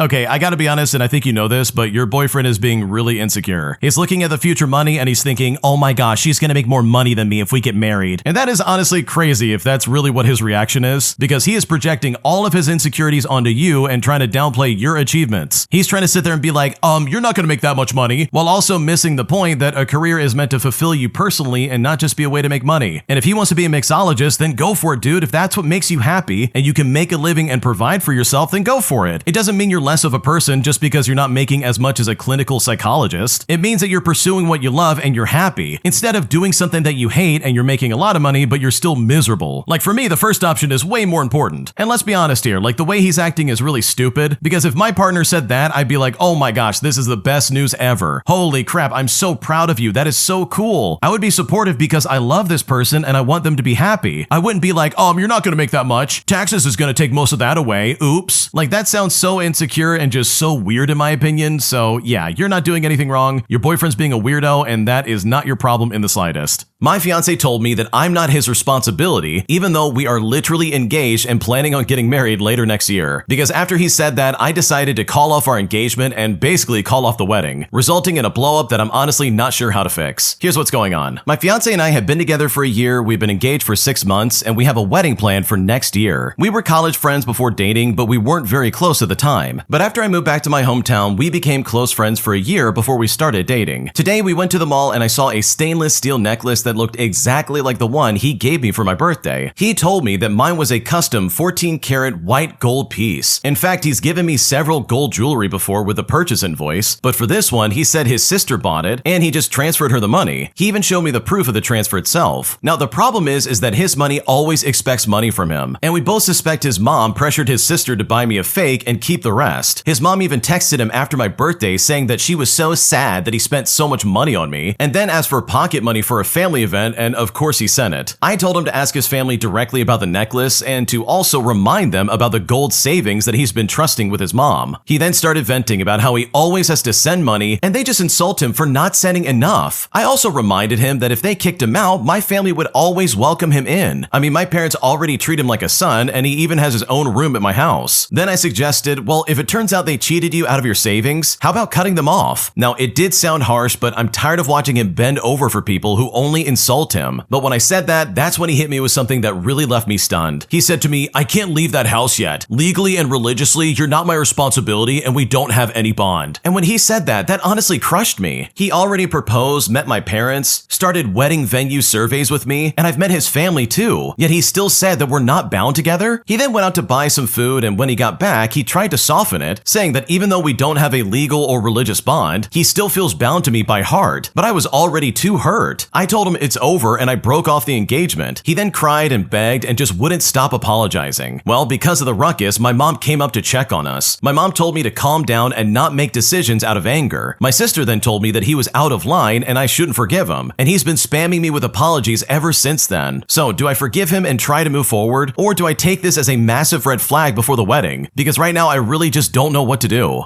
Okay, if I'm being completely honest, I think you guys are getting married way too fast. Like, holy crap, do you actually even know this guy? Like, what's going on right now? Also, his family sounds like they're the kind of people who will always take advantage of him. Like, I guarantee you they're gonna be asking for money pretty much until the end of time. And that's not fair for you or for him, like seriously. So I don't really blame you for calling things off, but also I would really reconsider if like getting married this quickly is what you should be doing. I know if I was in your shoes, I would not be doing that because that feels way too fast, but hopefully you're able to figure something out because this honestly just sounds like a nightmare to deal with. Am I the jerk for refusing to play nice with my parents after they literally replaced me in my own home? Because right now I really just don't know what to do. Here's what's going on. Okay, so my wife and I, both of us 24 years old, moved several states away from our families 3 years ago. And ever since then, we've only really visited them for the holidays. I've pretty much always had a passive relationship with my dad, especially after my stepmom and my stepsister were brought into the family. And for reference, my stepsister is 16 years old. I've tried to strike up text conversations with them every now and then, but it never seems like they care much. They even started flat out ignoring me after I told them about some changes in my life that they're not too happy with. During our visit last Christmas, my wife and I were supposed to stay the night at my dad's house before leaving to visit my wife's family. I didn't know until we got there that my stepmom's nephew, who's 18 years old, was staying in my old bedroom. It turns out he was having some issues at home and asked to stay with my family for just a few days. But a few days turned into a few months, and he had been living there rent-free ever since then. All my pictures on the fridge had been replaced with pictures of him, and during the Christmas dinner, my parents talked on and on about how excited they were to visit him at college to watch him play football. Now, he's moved to a university that's about the same distance from my parents' house as my apartment is, which is about 800 miles, and they haven't visited me once since I moved there 3 years ago. I couldn't care less about having a relationship with my parents moving forward, but my grandmother wants me to make amends with them for the sake of keeping the peace. I'm closer to my grandmother than almost anyone else in my family, so her feelings are very important to me. I explained to her that I tried for months to talk with my parents, but they never answered and they left all my messages on read. She's upset with their behaviors, but she wants me to be responsible for changing things. But unfortunately, I like to be the one holding the matches when a bridge is burned. So am I the jerk for going against my grandmother's wishes and standing my ground on this? Because really, I'm still incredibly pissed off about this. Okay, someone in the comments section said this and I couldn't agree more. They basically said that you need to maintain your relationship with your grandmother, who obviously has like a vested interest in you, and just don't even bother with people who refuse to answer or like reach out to you. Like, these people do know the phone works both ways, right? And I gotta be honest, I hate this saying of like, oh, just keep the peace, because to me it feels like a dog whistle that, yeah, they know the other party is completely irrational and stupid, and you're the only person that actually can fix this instead of them. Because good lord, you haven't done anything wrong. You've tried to reach out, you've tried to be like open and available, available, but they're not reciprocating and it really seems like they just don't care. So no, you're not the jerk. I don't blame you for not wanting to apologize for something you didn't do, because this situation really falls on your parents and not you. My boyfriend woke me up from a dead sleep just so I would brush my teeth, and I'm now fully pissed off because I cannot get any sleep now, and at this point I just don't know if I'm overreacting. Here's what's going on. Okay, I want to start off by saying that I'm writing this at midnight, wide awake, fuming, because my boyfriend woke me up an hour ago just to brush my teeth after I've told him not to before. We've only been living together for like 2 months and dating for 4 years, and this is the second time he's woken me up after I fell asleep early just to get me to brush my stupid teeth. For context, I don't normally sleep until like 1 o'clock in the morning, and he usually sleeps earlier than me for work. I mean, he does wake up at like 5:30 in the morning on work days. I work hybrid, so I sleep in most days, and on days that I need to be in person, I wake up at 5:30 with him to make us breakfast and to prep our lunches, and then I just head to work. After work, we come home, we get groceries, I cook, and then he does the dishes. Basically, he didn't finish cleaning until like 8 o'clock, so I went straight to rest in bed after my shower while he played video games. And while I normally play with him, today I fell asleep while browsing. Now, 2 hours later at 10 o'clock p.m., he finished playing and came to wake me up to brush my teeth. This has happened once before, and I've told him to leave me alone when I'm too tired. And today I actually fell into a deep sleep and was super out of it, trying to mumble and just push him away. But he still insisted that I wake up and then left after a while to put our clothes in the dryer, being incredibly loud in the process, by the way. And so that just literally woke me up fully. When I went to brush my teeth and I tried to go back to sleep afterwards, I couldn't do it. I'm now pissed out of my mind and I want to scream at him, but he's peacefully asleep now after ruining mine. He started a new job this week and is working from home tomorrow, while I've got another full day in person, so there's that as well. I feel my sleep deprivation is making me so angry right now, but I just can't understand why you would wake someone up mid-sleep just to brush your teeth. It's not the end of the world to miss one night when I'm gonna be brushing them in the morning anyways. I normally brush and floss and tongue scrape and mouthwash every single night, and before moving in together, I rarely fell asleep early, but these in-person days have been extremely exhausting for me. So seriously, am I overreacting here? Because right now I don't know what to do. Okay, this is so stupid. Your boyfriend's an idiot. I'm sorry, but if anybody said, hey, you gotta wake up and brush your teeth, I would probably lose my mind. Like, there's no way I'm gonna be okay with that. It's like, dude, I'm asleep. Leave me alone. I'm not gonna wake up and brush my teeth. I'm going to bed, dude. And I'm right there with the original poster too, by the way. I brush my teeth all the time, so like, this is not some like, oh, you haven't brushed your teeth in a while, you gotta do it. Like, I'm brushing my teeth and I'm flossing every single night, just like you probably should be doing. So like, missing one night is not gonna ruin your life at all. And in my opinion, it doesn't justify anybody waking up their girlfriend and being like, hey, you gotta brush your teeth, go ahead. So no, you're not overreacting. I would also be super pissed off, especially if I couldn't go right back to sleep afterwards. Like, good lord, that would really be upsetting, and I don't blame you. Am I the jerk for ordering expensive meals when I eat with my family, even though they can't afford the things that I'm buying? Because right now I feel like I made a mistake and I just don't know if I'm in the wrong. Here's what's going on. Okay, so let's start with just a little bit of background information. My family consists of my grandparents, my mom, my dad, and my little sister and her boyfriend. We are all adults, we have our own places, and we pay our own way in life. But if I'm being completely honest here, they are all very poor, like working multiple jobs, struggling to get by, and can't really afford nice meals. In contrast, I am well off.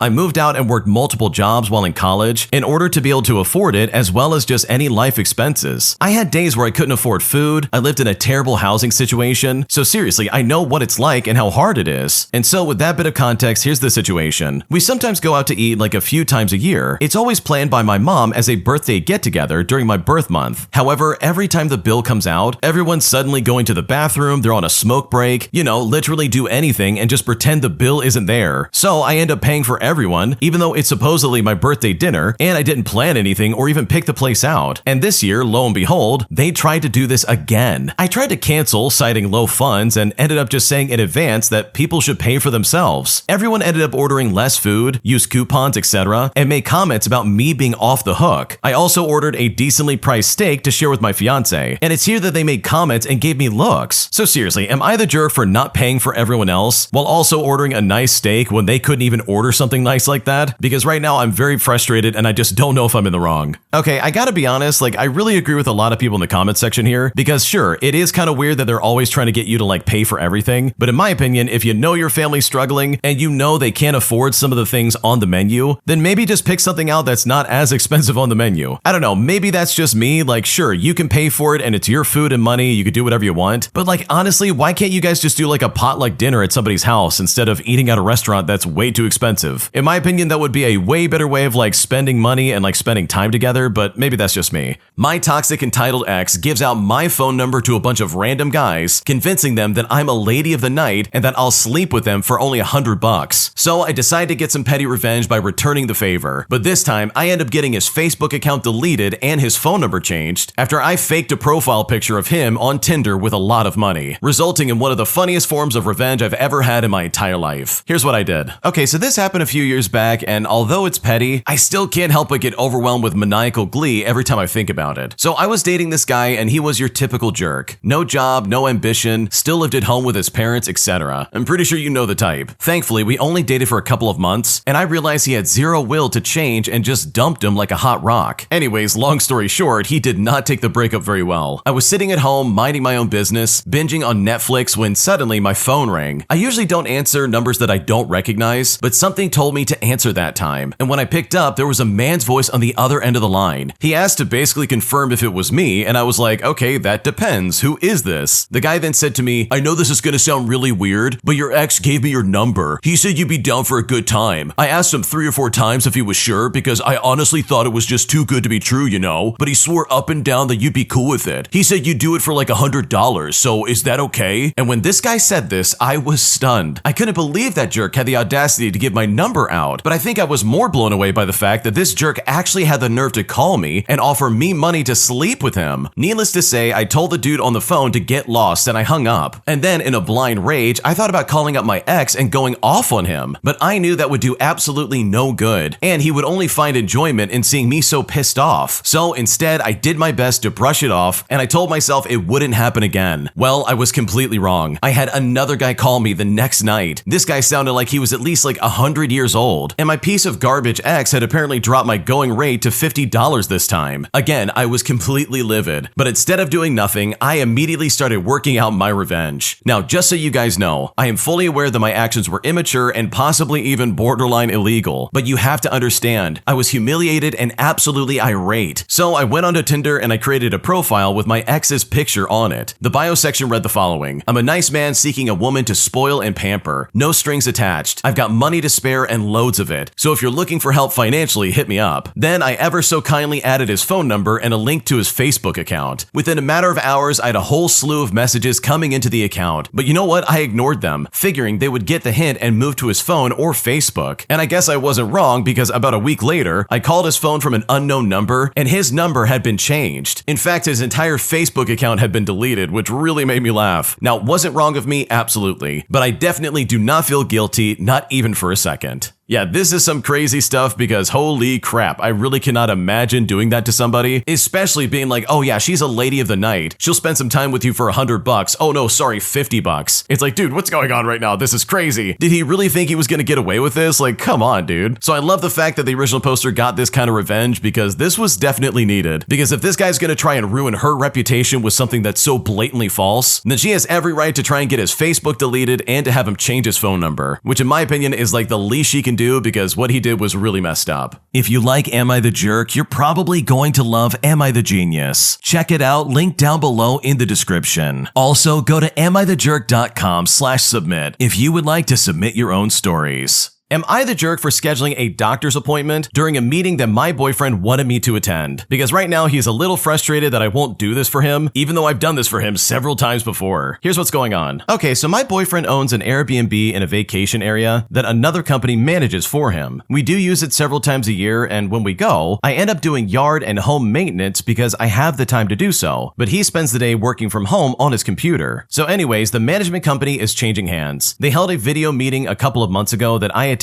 for him, and it was recorded, so he could have watched it, but he didn't, and he never asked me anything about it. They held another meeting tonight, and he kept sending me email reminders about the new meeting. I told him I wasn't going to watch it this time. It was his turn to do so, but he kept telling me that it was important. For reference, he's selling the property and he won't be doing Airbnb anymore, so in his mind, why do I need to attend the meeting? He continued to send me reminders and talk to me like I was going to attend, but I told him if it's that important, then he should be the one to watch it. Now, here's the thing. He was planning on hitting tennis balls with his friends, and I get again said to him, look, if it's that important, then you will make it a priority and stop hitting tennis balls or just go a little bit later. Then I made a doctor's appointment for the same time so I couldn't get guilted into watching it. So seriously, with all this in mind, am I the jerk for purposefully skipping the meeting? Because right now I'm not sure if I'm in the wrong. Okay, in my opinion, I don't think you're the jerk because it seems like your boyfriend is being very lazy here. I mean, this is his property after all, right? Like, the guy owns an Airbnb in a vacation area. Like, this is his thing that you've been helping out with. Why would he not, like, step up and be like, okay, let me make sure I'm, like, doing this the right way before I sell my property? Because chances are there's probably gonna be some stupid stipulation that he's somehow gonna miss because he's not attending these meetings. So no, you're not responsible for this. It is definitely time for him to share the load, especially if he's willing to badger you about it all the time. Because you've got it right in my opinion. If it is that important, then he should be the one to step up for once and watch it himself. An entitled Karen freaks out on me because, according to her, I'm cleaning the gym I work at as a janitor way too early, causing one of the weirdest disruptions I've ever experienced in my entire life. Here's what's going on. Okay, I want to start off by saying that this just happened to me yesterday. As many have succumbed to the harsh reality of this crappy economy, I too have to keep up with the cost of living by having a second job. So during the evenings, I picked up a part-time janitorial job at a local gym for some extra income. I usually come in about 25 minutes before the gym closure just to get a start on the basic cleaning, so later I can focus on the really heavy duty stuff that actually takes place once the customers are gone. Now, I'm vacuuming the women's locker room when an older Caucasian woman walks in from the showers and glares at me the moment she enters the room. Now, trying not to get in the way, I move to the opposite side of the lockers and I just keep vacuuming. But suddenly, I hear stomping footsteps as she rounds about towards me and starts loudly complaining in front of everyone, asking as to why I'm there before closing. She proceeds to hound me that I shouldn't be there when people are there and that I need to leave. She goes on a rant about how the gym used to close later, and she pays a lot of money to be there and shouldn't have to deal with me being in there in the first place. When I simply asked if it bothered her for me to be there, she did not answer me, but rather demanded to know who sent me in at 7:45 instead of at closing. She then continues to order me around, saying that she needs to blow dry her hair and that I shouldn't be there. Now, at this point, I'm not saying much, because after working many sketchy customer service jobs, where customer mistreatment is expected and often tolerated, anything that comes out of my mouth will not be pretty. So I set aside the vacuum and I left to wait outside the entryway, completely stopping everything that I'm doing because this Karen doesn't want the help to be near her while she styles her half-bald head. I was so mad being talked down to, as if she wants me to be fired for something so minuscule. When she finally exits, she glares at me and says, "All set now," as if she's ordering me to continue now that she's out of the lockers. I get home very late after working there, with only 2 hours of sleep before awakening to get ready for my next job. So yeah, that 1 hour makes a big difference for me. I have the feeling that this is not going to be the only occurrence, and she'll likely complain to management so they can force me to come in later just to cater to this idiot Karen. It is such strange times that we live in, and I'm honestly exhausted, and crap like this takes a toll on your health. I feel like I'm two sides of the career coin. My primary job requires suit and tie uniformity in a corporate world where people are expected to keep high profile and standard of communication, and then just a couple hours later, I'm in bleach-stained yoga pants being ordered around and talked down to by people who often assume I don't speak English properly. It really sucks, and I'm genuinely getting sick of it.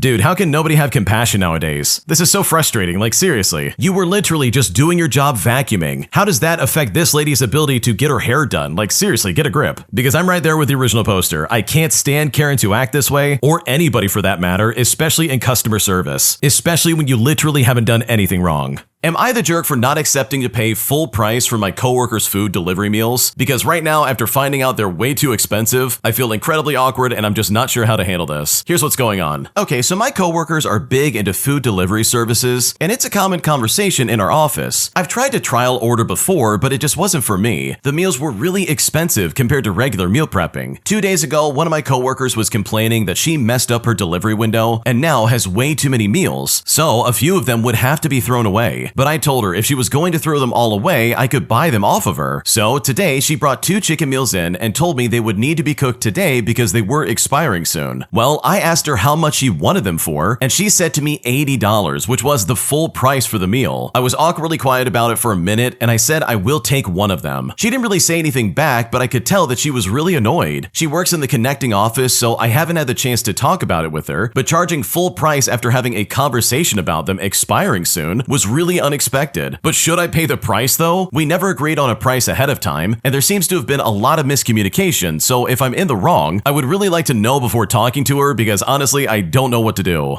Okay, seriously, first and foremost, I think everybody in the comment section of this post really do agree on this, but why on earth would you even begin to offer to pay for it? Like $80 for that crap is just not worth it. You could easily get a full set of groceries and be completely set. I understand it's kind of awkward where you're like, oh man, this is not what I signed up for. There's been a lot of miscommunication, but you can always go back on this and be like, actually, that's way too expensive for me, so I think I'm gonna pass. And if she doesn't like that, well then okay, don't like that, I guess. $80 is really expensive for chicken meals that are, by the way, about to expire. I'm sorry, but that's not okay with me. So no, you're not the jerk for not accepting this at full price because this sounds incredibly weird, and the fact that you're trying to even pay for it is also incredibly weird in and of itself. An entitled Karen on the train decided that my suitcase didn't belong in the overhead rack, as she moved it without my permission to put her stupid shopping bags there in its place, putting me in one of the most awkward situations I've ever been in my entire life. Here's what happened. Okay, so this scenario happened last week when I was taking the regional train. All I had was a medium carry-on suitcase and a backpack. Literally nothing outrageous. The train was already pretty busy, so as soon as I found my seat, I lifted my suitcase into the overhead rack and I slid it to the side. And I thought to myself, okay, that's a done deal, right? Well, a few minutes later, this woman comes down the aisle with a bunch of shopping bags. Instead of finding her own space, she pulls my suitcase down, drops it right in the aisle at my feet, and starts shoving her bags into the spot. I asked what she was doing, and she says, "Your bag looks heavy. It doesn't belong up there. Mine, on the other hand, absolutely does." I then told her that it was my suitcase and it was fine where it was. She then just shrugged and said, "Well, you can keep it by your seat. I need the space." As if she had the authority to reassign storage on the train. Meanwhile, I'm standing there blocking the aisle with my suitcase while people are trying to squeeze by. The train staff never came around, so I ended up just awkwardly balancing my bag between my legs the entire ride, while she had her shopping bag stretched out comfortably above her head. Okay, I'm gonna be completely honest with the original poster, and I hope you don't take this in the wrong way, but this is the moment where you absolutely have to stand up for yourself. You can't take this sitting down, quite literally, you can't just sit there and take this. This lady moved your stuff and said, "I deserve this spot and you don't." But it's no, really, you don't deserve my spot. I absolutely have the right to put my stuff up there if I want to, and there's nothing you can do about it. So I know for a fact if I was in that situation, I would have been like, no, I'm not moving my stuff, you don't have the right to move it. Get lost and go find somewhere else. The original poster was being way too compliant and way too nice. They absolutely should have said something and at least stopped this lady from moving your stuff around. So seriously, I think the moral of this story is it's not a bad thing to stand up for yourself, especially against people who are being super entitled and really weird. And trust me, this lady absolutely fits the bill. Am I the jerk for being furious that my cousin dragged her stupid kid with her onto our Italy trip? Because trust me, this kid pretty much ruined everything, and at this point, I just don't know how to feel about it. Here's how it all went down. Okay, so we planned a trip to Italy. It was going to have 6 adults in attendance, and it should have been easy, and it really should have been fun. But my cousin decided to bring her 10-year-old son, and that was a big mistake. Honestly, I hate that she did this because that kid single-handedly ruined our Florence day. We checked out of the Airbnb at 10 o'clock in the morning, and the flight wasn't until the evening. I did the smart thing where I booked luggage storage near Santa Maria Novella, so we didn't have to haul our suitcases around. We drop our bags off, we get the QR code, and it's all smooth as butter. And for about 5 minutes, I thought to myself, this is great. This is going to be a very chill day. But then the kid happened. We're at the Piazza del Signoria, and there's street performers painted head to toe in silver, standing there like a statue. Well, the demon child stares for a minute and then just pinches his leg. And this is not a light touch. We're talking a full-on pinch, like he's testing the guy's paint job. The silver man then jumps and the kid screams, and the crowd laughs, with the performer yelling in Italian and my cousin falling over herself apologizing. Meanwhile, I'm standing there thinking, oh my god, I hate this so much. We finally drag him away and I'm praying that we can salvage the day. But no, of course not. He then runs straight to the Neptune fountain and climbs into it like a jungle gym. In fact, the guard blows his whistle so loud that the entire crowd stops. My cousin's face is purple, the guard is pissed off, and the crowd is staring, and at this point, I'm just done. By the time we picked up our luggage that night, everyone was silent. No talking, no laughing, just 6 adults completely drained by one child who managed to turn Florence into his personal war zone. On the train to the airport, I kept thinking to myself, I paid for storage so we could enjoy Florence light and carefree, but instead Instead, we got cardio, humiliation, and babysitting duties. And I've got to admit, I muttered stupid kid more than once. I hated the entire day. And honestly, I hate that my cousin thought it was a good idea to drag him along in the first place. So am I the jerk for being this angry? Or is it fair to say that her kid ruined Florence and I'm not obligated to pretend otherwise? Because right now I just don't know what to do, especially with that stupid kid. No, I don't think you're the jerk at all. Like, this is really stupid. In my opinion, if 6 adults are planning a trip, then it really should be implied and almost expected that no kids are going to be there. Because then, depending on the kid, this is going to happen. The entire trip and plans are just going to go out the window, and anything you wanted to do is now at the whim of a child who doesn't know what they want to do. And sure, you probably could have said ahead of time like, hey, you can't bring your kid with you, this is an adult trip, but you would think that with 6 adults planning this, it would be heavily implied that no, we don't want any kids involved. So no, you're not the jerk. I think you have every right to be pissed off, and if anything, in my opinion, I would probably never travel with that cousin again unless I explicitly say, hey, don't bring your kid around, because that sounds obnoxious and I would never want to deal with that.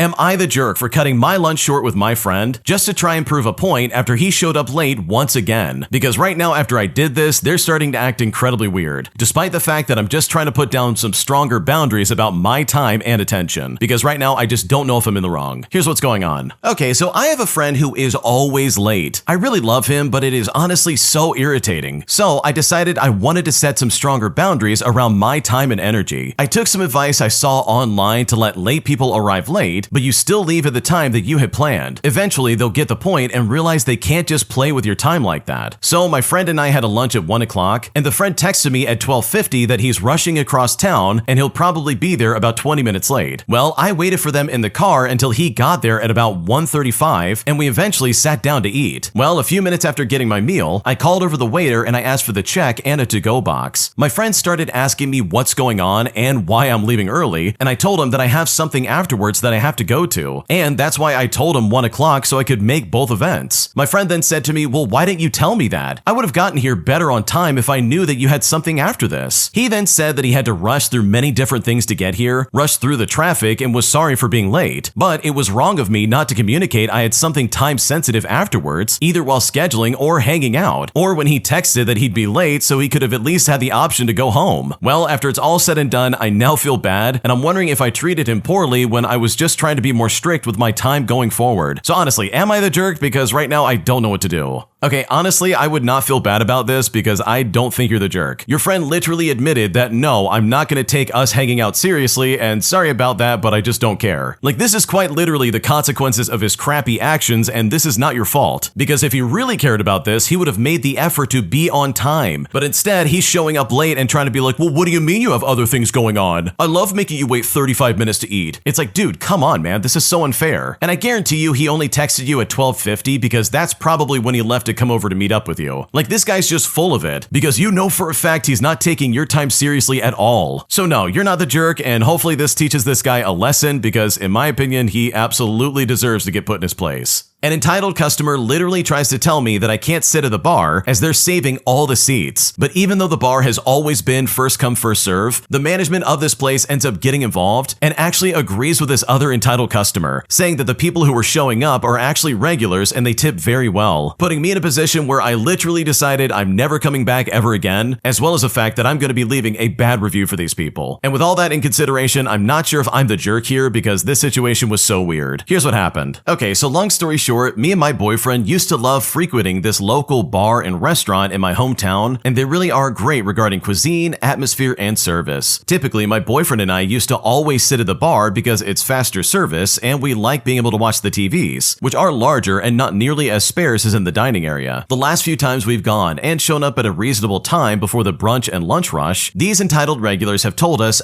sorry, but these seats are saved. But it was always different people on different days. The last time it happened, there were 4 empty seats at the bar, and me and my boyfriend went to grab 2 seats, and the people next to us snapped about these seats being saved. I then asked them, oh, I'm sorry, are they in the bathroom or did they step outside or something like that? And when I said this, they gave us this offended look, and they said to us, no, they haven't gotten here yet. We always sit here when we come in. And when they said this, I had to physically restrain myself from rolling my eyes, and instead, I very politely but sternly told them, look, it's the bar, and it's open seating. If you're saving seats for people who haven't gotten here yet, then you need to get a table. Well, this led to the lady complaining complaining to the bartender, and the bartender ended up getting the manager, who then explained that these people are regulars and they tip very well. But I told her that that shouldn't matter because we do too, and it was my understanding that it was policy that the bar seating was first come first serve. You shouldn't let people do that just because they want to get wasted faster, which is basically what the problem was. And you shouldn't allow customers, whether they're regulars or not, to be allowed to make up their own policies. Now, the manager apologized, but they just said, they spent a lot of money, and those seats are going to be filled with people we know will be here. If you'd like to wait, we'll get you a table as soon as possible. But I said to him, no, I'm not coming back here, and I'm going to leave an honest review. You all remodeled, and it's been a great renovation, but ever since you did, you've been catering to an elite crowd and enabling certain individuals to literally bypass policy. And that really sucks because this was our comfort place to dine when we had a weekend off together. So with all that in mind, am I the jerk for making an issue out of the way things were being handled? I'd like some honest feedback because I was really disappointed, but I still kept my composure as much as I could. What should I do?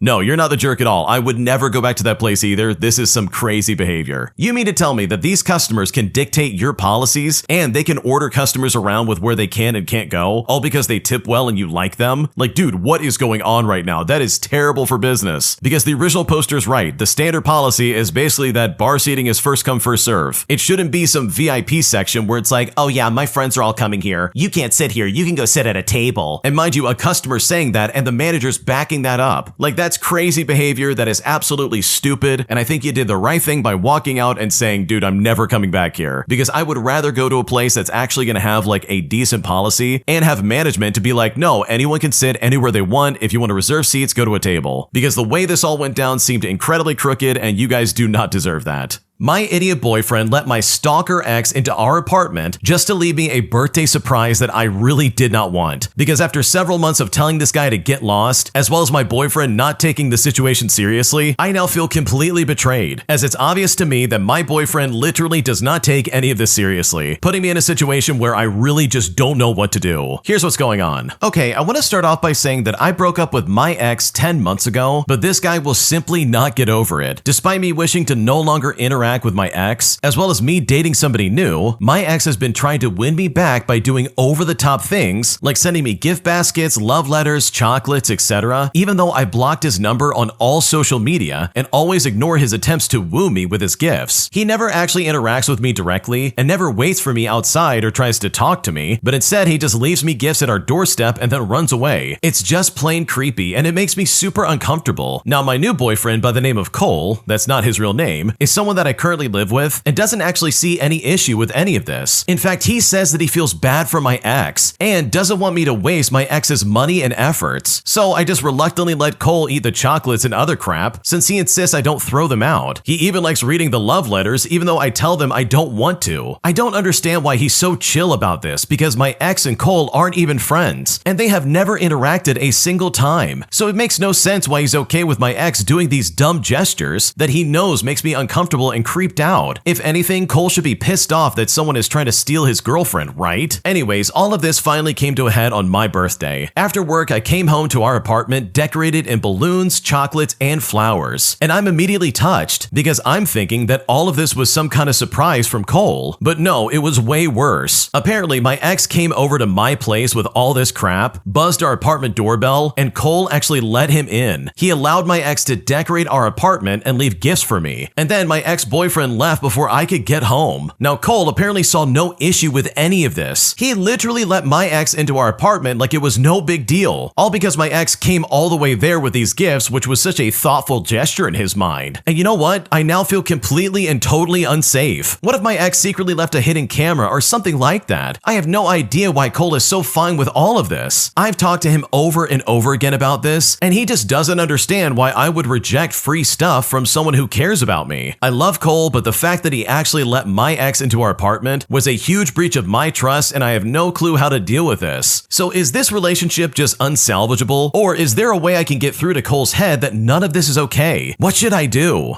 Okay, holy crap, this is some crazy stuff. Your new boyfriend quite literally has zero concern for your safety. He's not taking any of this seriously, he doesn't see that this is a problem, and that is not okay in my opinion. Like, dude, what is going on right now? Is he seriously gonna sit there and be like, oh, come on, it's just love letters and chocolates. It's not that big of a deal, it's free stuff, come on. And that's clearly coming from a place of privilege because, come on, dude, this guy's like stalking the original poster. Are you kidding me right now? Like, I don't know about you, but would you really want to be with someone who's gonna let your crazy ex-boyfriend into your apartment to then leave you a birthday surprise with all these decorations? Which, by the way, is right after you said, hey, this guy's a creep and I don't like him. Like, for me, the answer is easy. I would probably break up with someone like this and get out of there as fast as possible. Not to mention get the police involved. Like, dude, what's going on right now? So personally, and I can only speak for myself, this is definitely not something I would ever want to stay with, nor would I ever want to live in this kind of environment because your boyfriend doesn't care about you. He doesn't care that this ex is clearly obsessing over you and trying to like follow your every move and has now officially gotten into your apartment and into your living quarters. And that's really creepy and just completely unacceptable, which I feel is a complete deal breaker. If you like Am I the Jerk, you're probably going to love Am I the Genius. Check it out, link down below in the description. Also, go to AmITheJerk.com/submit if you would like to submit your own stories. An entitled boomer came up to me at the self-checkout machine and demanded that I scan all of his items for him. And despite the fact that he was more than capable of doing it himself, both physically and mentally, he still came to me with this weird attitude, demanding that I do it for him. Here's what happened. Okay, so this just happened to me and I am still a bit mad about it. Okay, so I'm just minding my own business at the general manager's bullpen when an old man slowly shuffles over to me. The old man says that he needs help and I ask him, okay, what can I do for you? But this customer literally looks at me and remains silent, and instead stares at his 3 items, a dozen eggs and 2 packages of paper cupcake liners. I say to him, sir, this is self-checkout. I'll show you what to do for the next time. The customer then looks at me and says, I don't want to know how to do it. But I say to him, well, we have 2 staff registers open, and I gesture to them over in the distance. The customer then says to me, so you're not going to do it for me? And I say to him, no, this is self-checkout. He then shoots back at me and says, so in other words, you don't want to. Now, I began to respond back by saying, well, I can, but he then interrupts me and says, well, I guess I'll go somewhere else then. And then he leaves the items behind and shuffles onward to the vestibule. Now, guys, please, someone come get your grandpa. He's showing his age and being a rude idiot. He probably makes his wife do all the chores as well. I mean, he was perfectly capable of wringing himself out. Now, I would have helped if he didn't make it into some kind of power play. I bet he would have jokingly asked to slide my discount card if I had interacted with him long enough. I mean, he looked like one of those customers who feels entitled to a discount just for using the self-checkout. Yeah, imagine being so entitled that you not only insult the person who's like there to possibly help you, but you also act like a complete jerk the entire time and then ask for help. And oh, my bad, actually they didn't ask for help. They demanded it and said, oh, so you're not gonna do it for me? You know, as he stood at the self-checkout line. Like, dude, it is not that hard to scan your groceries. And typically it's a lot faster than having to wait in line. Like, dude, come on. So honestly, I think the original poster got really lucky here that that guy decided to walk off, because I personally would not want to deal with someone who has that bad of an attitude. My 2 entitled friends keep spoiling different things I'm trying to watch. Whether it's a movie or a video game I'm trying to play, they're always making snide remarks that ruin the experience for me. So I decided to get some petty revenge by literally returning the favor, as I ruined something for them that they were not expecting, giving me the sweet relief of finally getting back at these guys. Here's how I did it. I've known a couple of guys in a group I still regularly hang out in ever since we were in high school. It's a varied group of different kinds of people, but the 2 guys I'm talking about have stayed very consistent growing up. Now, I would say we're all geeky on some level, but my geek is more on the autistic kind who, for lack of a better word, likes to literally touch grass, whereas theirs was like the more of a super fan who would spend money on merch and internet community and that kind of thing. I don't mean that as a negative, but to describe why the setup for the issue was so frequent. Throughout the years, I've mentioned getting into some fairly new game or series or like a movie, but even if the movie was literally still in its opening weekend, these guys would have been at the premiere. So every single time, they would make some coy comment that somehow spoils something secretly just to have a little laugh with the others who know, or even just making a straight up judgment on it being a bad movie, a bad second season, or a game, or whatever it might be. Now, here's the problem. I'm not that dumb, and they're not very smart when it comes to those comments. If you have a coy little tone and mention something weird about a character that I like, I can deduce the entire joke. Okay, I get it. The guy that they're talking about is dying. If you give me some fan theory name, I can probably work out what the theory is about. Every single time I would tell them to stop, but every time they would say something something like, oh, I wasn't spoiling anything, or they'll be like, oh, you don't know if that's what it meant, but guess what? It always is. So finally, this is where my petty revenge comes into play. One of them mentions getting a new subscription to a service just to see a series, and they are absolutely pumped about it. They've seen the first season, they say, and they still have the second season to watch as well. And this is where they say to me, no spoilers. So I mention, oh wait, I've seen that show. And someone else in the room goes, oh, me too, the second season was great. I then say something genuinely not spoiling, where I say something like, oh, I love how this character looked in the second season. And when I said this guy immediately shouts, hey, no spoilers. And he says it with a stern look on his face. Now at this point, this wakes up a sleeper agent in me that I didn't even know that I had. I then instantly remember every stupid time he spoiled something for me. The absolute gall, I think to myself. This guy's an absolute hypocrite, so I decide to continue. Naturally, I instantly go, what? That's not spoiling. I didn't even mention the other character that died. Oops, sorry about that. And then I list off that character's name. Well, when I did that, he was predictably mad and huffy and very offended. Everyone else was amusedly annoyed at me, and then we just kind of moved on. And I feel really petty, but honestly not regretful, because I feel like I finally got some sweet relief. Okay, me personally, I don't really mind when someone like spoils something because it doesn't really affect me that much. So this doesn't specifically apply to me in any way, but I gotta say, I can't stand people who purposefully do that just to make other people miserable. And from the sounds of it, these guys were absolutely doing that on purpose. They would go out of their way to make these snide remarks just to be like, oh yeah, I can't believe this person died in the movie, or whatever they're doing. Like, that's obnoxious, especially towards people who are like, yeah, I don't like spoilers, please stop. So I love the fact that the original poster got some revenge because these guys absolutely deserve it. An entitled old Karen tries to take a spot that I'm literally already backing my car into, as she said that she's claiming that spot and that I have to move. But what followed is probably one of the funniest series of events I've ever seen, as this lady does everything possible to try and take this parking spot. And I'm honestly still blown away by this entire situation. Here's what happened. Okay, so this happened last Friday. I was driving into the city for a doctor's appointment, which would be one of my last ones right before having my new baby. My toddler was in the backseat sleeping, and since I knew the appointment would interfere with his nap time, I chose to head there early and sit in the car until it was time for my appointment. Since it is a major city, it also means annoying parking, with either street parking where half of the meters are for delivery trucks or passenger loading, and the other half for normal cars. Now there is an obviously way more expensive garage next door with tight spaces that makes taking out a young child while 9 months pregnant almost impossible. But with that being said, I was prepared to circle the block several times over for street parking simply because I had some time. Now I preferably would want parking on my driver's side, as that's the side of the street my doctor's office is on, and it'll be easier to unload my son. When I pull up, I see pretty much all the spaces are taken, including the delivery and passenger loading spots. However, there is one delivery truck blocking the very left lane, and when I get around the truck, I see there is one spot open, and this is the absolute perfect space. I then immediately get into the left lane. I line up and I put on my flashers, and I start backing in. I'm part of the way into the space when I notice a car appear in my camera and in my mirrors, and since I was confused, I decided to stop. It didn't appear that they were in the space, but instead just blocking me from proceeding to back into it. From there, I gathered that the car might be trying to claim the space, but by this point, the delivery truck had moved. But here's the thing, they were just pulling into the space itself. No blinkers, they weren't even properly aligned, just trying to rush into the space before I can finish backing in. I'm sitting there thinking, what is going on? But the next thing I know, the driver, an old lady, gets out of their car and approaches my window. She then tells me, this is my space and I'll be taking it now. She said that she claimed it, but was behind the delivery truck waiting on it to move. I then tell her, no, it doesn't work that way. I am actively backing in and you don't get to claim it just because you saw it first. She then says to me, well, I'm taking it. And I just tell her good luck because I'm definitely gonna wait. I know from how I'm already partly positioned in the space that she will not be able to maneuver into the space and will either have to give up or hit someone in the process. Well, sure enough, she spends several minutes trying as hard as she can to get into the space, never even getting close once. She even got where her front end was now positioned more out of the space than her back end, but because she was pulling into the space, that obviously was the opposite of what she wanted to do. From there, she decided to pull completely out of the space and into the middle lane, and this is where she lined up right next to me. And I'm thinking to myself, okay, I might as well just continue to claim the spot. And also, as a side note, I had not moved even an inch the entire time that she tried to get into the space. Well, as I'm backing in again, what does she try to do? do? She also backs into the space. I stop once again because she is literally an inch away from taking my mirror off, and it's here that she rolls down her mirror because now it's definitely pointless for her to try and claim the spot because at this point she starts cussing at me. But at this point I just wave and I have the biggest smile on my face. Finally, after about 10 seconds, she drives away while flipping me off. And thankfully, I'm finally able to continue and finish backing into my space. And I just couldn't help to think, okay, how in the world did you think you were going to back into the space around a car that was partially in the space 2 lanes over? She would be perpendicular to the actual space itself. And even if she wasn't, there's no way my back end would not have been hit. I sat in the car for another 30 minutes before my son woke up and I took him out. All the while, no other space opened up. I did see her entering the building as I was taking my son out of his seat and putting him into the stroller. And as you can probably guess, she glared at me, but in return, I just gave her a happy, friendly wave just to be spiteful. Okay, imagine being that entitled and weird that you would actively try to stop someone from backing into a spot. Like for starters, she was probably lying about getting that spot first and being like, oh yeah, I was waiting behind the delivery driver. But instead, she saw you backing in and she's like, oh, this is my chance, let me take it. It's like, no dude, that's not how it's gonna work. If you're too stupid to find the spot, then you're definitely not getting it now. And it's hilarious because the original poster didn't have to do like anything to make this happen. They just kind of sat there and watched as this lady just struggled to park her car in any direction. Like she was all over the road and then flicked her off on the process of leaving and then has to walk in practically at the same time into the same building. Like holy crap, at that point just find another spot. It is not that serious. So good for you for getting the win here because this entitled old lady had no business acting like that.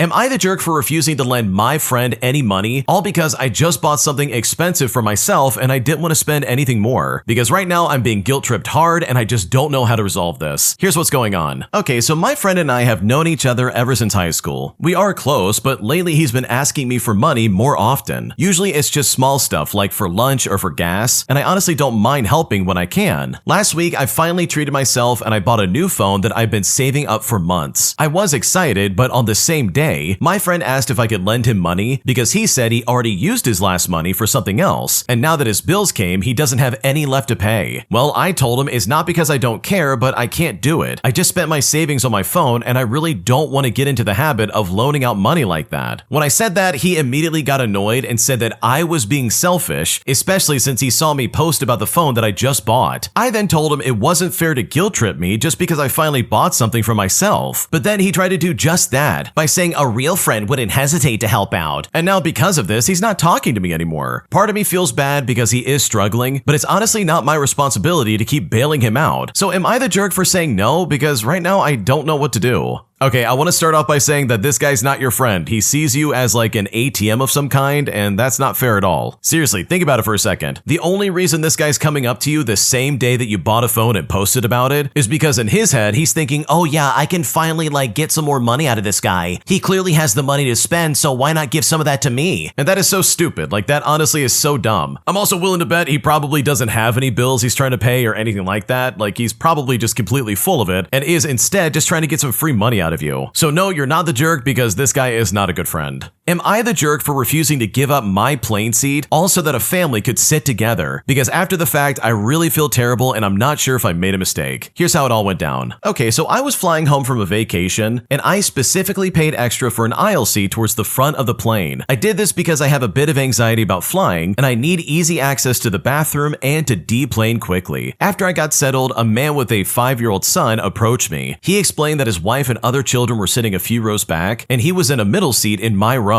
He asked if I would be willing to switch seats with his wife so that they could all sit together. When he said this, I politely said no. I explained that I had paid extra for this specific seat. The man then let out a heavy sigh and say, it's a 4-hour flight. Can't you just help my family out? His wife then came up and started giving me a dirty look. The flight attendant eventually got involved and asked if I'd be willing to move to his wife's seat, which was a middle seat near the back of the plane. But again, I said no. And so with that, for the entire flight, I could feel them both glaring at me. The kid was crying on and off, and the parents were making loud comments about some people having no compassion. And honestly, I felt awful the entire time. I told my friend about it afterwards, and she said it was within my rights, but that it was kind of a jerk move not to help out a stressed family. I know it was inconvenient for them, but I feel like I shouldn't be made to feel guilty for wanting what I paid for. And at this point, I just don't know what to do. Okay, I'm gonna say this as honestly as I can. That family is completely stupid because if they wanted to sit together, they easily could have. Or they could have taken a different flight or any other different tactics instead of trying to hassle you and be like, oh, can you please go to the back of the plane? You know, the seat that really sucks in the back, in the middle. Go ahead and go there so my wife can sit in this better spot. Thanks, really appreciate it. Oh, and if you don't do it, we're gonna make you feel like crap. Like, I'm sorry, the second anyone starts making snide remarks or looking at me dirty, any kind of mutual understanding goes directly out the window. Like, screw that, I'm not gonna be talked to like that. Especially with this guy trying to be like, come on, man, like just move to the back of the plane. Like, that's completely unreasonable. Like, if he had an equivalent seat where it's like, okay, maybe I'm trading an aisle seat for another aisle seat, and it's still in like a good part of the plane that's close to the front. If it was something like that, I'd be like, sure, let's do it. But this guy wants you to trade your really good, expensive seat for some crap seat in the back of the plane? Like, dude, I don't think so. So no, you're not the jerk here, you didn't do anything wrong, and the fact that these people made you feel that way is completely unacceptable. Today, I told my girlfriend that her destructive and disrespectful younger brother and sister are not allowed over at the house that I'm trying to fix up, because they literally break things every time they come over that it's literally driving me insane. But now, after I said this, she's saying that I'm being unreasonable. And at this point, I don't know if I'm being the jerk or if I'm in the wrong, because right now I just don't know what to do. Here's what's happening. Okay, so me and my girlfriend bought our first home about 2.5 years ago. It was a total fixer-upper, but I was willing to learn and do things do-it-yourself just to save money. Ever since then, I've poured in thousands of dollars, all of my annual leave, and endless weekends into this place. Every improvement, repair, or upgrade has been me alone. My girlfriend isn't great with money and hasn't contributed financially, and she also doesn't have the skills or interest in DIY, so I don't hold it against her. The real issue is her younger brother who's 14 years old and her younger sister who's 12 years old. Every time they come over, they are incredibly disrespectful of the house. For example, her brother once took a hammer to the porch tiles and cracked 2 of them. When I asked him if he would do this to his own house, he said no, so I told him bluntly not to do it to mine. Her parents brushed it off with, oh, it's only a couple of tiles, but I reminded them that their landlord pays for their repairs while I'm footing the bill and losing time. I spent ages laying a sandstone patio, and her sister dragged metal chairs across it, scratching the surface even after I told her to pick them up instead. In fact, last week, her sister begged to stay over and I agreed, but this morning I woke up to a flooded bathroom because she apparently put all her weight on a tap, bending the pipe. And now I've got water damage under recently laid floor, and my entire weekend will be spent ripping it all up and fixing it. When I said I don't want them over anymore because every visit ends up costing me time, money, and stress, I got called unreasonable. But from my perspective, I'm constantly undoing damage caused by kids who don't respect the space that I've worked so hard on. So am I the jerk for putting my foot down and not wanting them at the house anymore because right now I just don't know what to do? No, you're not being the jerk, and you're definitely not being unreasonable here. Like, dude, come on. Her siblings are destroying the property, man. This is completely unacceptable. This is not some, oh, you're being unreasonable. The feelings of my siblings are more important than your time, money, and stress. Like, what's going on right now? I can guarantee you if the shoe was on the other foot and you had siblings coming over destroying everything that she had worked on, she'd probably freak out as well and be like, no, they can't come over anymore. They keep destroying stuff. So no, you're not being unreasonable. This really is a reasonable request, and the fact that anybody's giving you any kind of drama over this is incredibly weird. An entitled Karen tries to lie and work the system at our restaurant by complaining over and over again that her food was cold every time she got home. But after it was exposed that she lived an hour away, meaning that of course her food's gonna be cold when she gets home, my boss finally puts his foot down and stops this madness right from where it starts, by not only refusing service to this Karen for the rest of her life, but also banning her from our location, simply because she was trying to lie and cheat just to get free food. Here's what happened. Okay, so this story took place when I was working in a very famous chain chicken restaurant while I was in college. It was a very busy Friday night with a lobby full of people waiting to order, a drive-through line that wrapped around the building, and a full dining room. And of course, during the height of our busyness, this is where the Karen enters the story. She ordered a large family-sized bucket of chicken with all of the typical containers of sides such as mashed potatoes and biscuits, etc. Well, she ordered the whole lot to go, she took her bags, got to the car, and then she drove away. And normally, that would be the end of the interaction, but sadly, this was only the beginning. About an hour later, the restaurant's phone rang, and me, being the shift supervisor, answered the phone. Well, on the other line was this Karen, and she immediately launched into this shrieking tirade about how her food was ice cold and soggy when she got home. Well, I quickly apologized for her inconvenience, and I offered her a coupon for a discount on her next purchase. I foolishly thought that the problem had been solved, but there was so much more to come. Jump ahead to the very next Friday night, and the exact same chain of events occurs with this entitled Karen. She came in, ordered her feast, took her bags, got in her car, and drove away. And an hour later, she called the restaurant for the second busy Friday in a row to keep an employee tied up on the phone with her cussing and ranting. She was screaming once again that her food was cold and soggy, and that she demands compensation, and that she wants to talk to the owner and all this other crap. Well, for the second week in a row, I apologized for the inconvenience, and I offered her a discount on her next visit. And I thought to myself, okay, problem solved again. But this time I informed the store manager about the ongoing drama with this lady. Well, fast forward, and wouldn't you guess it, the very next Friday, for the third week in a row, this entitled Karen returned again. As soon as I saw her walk into the lobby, I got my store manager to come up front and wait on her. She was prattling on about the disappointing service and poor quality before it was even her turn at the register. She ordered her usual haul and got her discount from the previous week. She took her bag and then she drove off. And yeah, you guessed it, the restaurant's phone rung over an hour later, and once again, it's the cold chicken Karen. She wants to talk to the manager, she wants gas money, she wants free food, she wants your firstborn child, and so on and so on. She screeched to me that once again, my food was ice cold when I got home. You idiots don't know how to pack food properly. This literally happens every single time. Now, as I'm trying to apologize to her and calm her down, she screamed in my ear that I'm too stupid and that she wants the real boss. So I passed the phone to the store manager, who lets her foam at the mouth and rant for what seems like an eternity. Once the entitled Karen ran out of breath and my boss could get a word in edgewise, he asked her one simple question. Ma'am, where do you live? The Karen then replied with the name of her town. Like this was somehow not a big deal. My boss then looked simultaneously shocked and ticked off. Then he loudly said, ma'am, that town is over 1 hour's drive from this building. It's an absolute ridiculous expectation to think that your food would be perfectly hot right when you get home. You cannot possibly think that you're going to transport hot food for over an hour in below freezing winter temperatures and it's still going to be hot when you get home. Well, this idiotic Karen was not having it, and she demanded more free food, more gas money, and more coupons. I mean, I could hear her howling on the phone right as my boss held the phone away from his ear. But then he went nuclear. He raised his voice right back at her and told her absolutely none of that will be happening. And furthermore, we will not be tolerating any more of this disruption to our business every week. Consider yourself permanently banned from this location. If you come back, we will refuse to serve you. We'll call the police and have you removed from the property. He then slammed the phone down right in her face as she continued to screech on the other end. Luckily for us, she must have found another place to get her Friday night feast because we thankfully never saw her again after that. And honestly, I thank the chicken gods themselves for making that happen. Holy crap, talk about just completely clueless. First off, it's pretty obvious that she was like working the system, and I think you know what I'm talking about. Like she was driving an hour to go to like what I'm assuming is KFC just to get chicken and then be like, oh, it's cold. I'm gonna complain and get a free meal. Let's do this. Like, holy crap, you've got to be so crooked and weird to do something like that because you know for a fact that was all on purpose. Like, think about it. She was being hostile towards restaurant staff on purpose just so she could get a free meal. Like, this is so crooked. And yeah, of course her food's gonna be ice cold. Like, lady, what are you thinking? Do you really think it's gonna be warm by the time you get home? And also, there's nothing stopping her from heating it up in like a microwave or something like that. She could easily reheat it when she gets home and be like, okay, the food is still good. But no, she had to work her stupid angle just to get free food. Not because she was actually complaining about it, but because she found a loophole where if she complains hard enough, she'll get free food over and over again. So honestly, I love the way your boss handled this. I love that they stepped up and said, nope, we're not doing that and you're banned from the location. Because this Karen absolutely deserved it, especially with the way she was talking to you. Like, that's uncalled for and she deserved to get banned.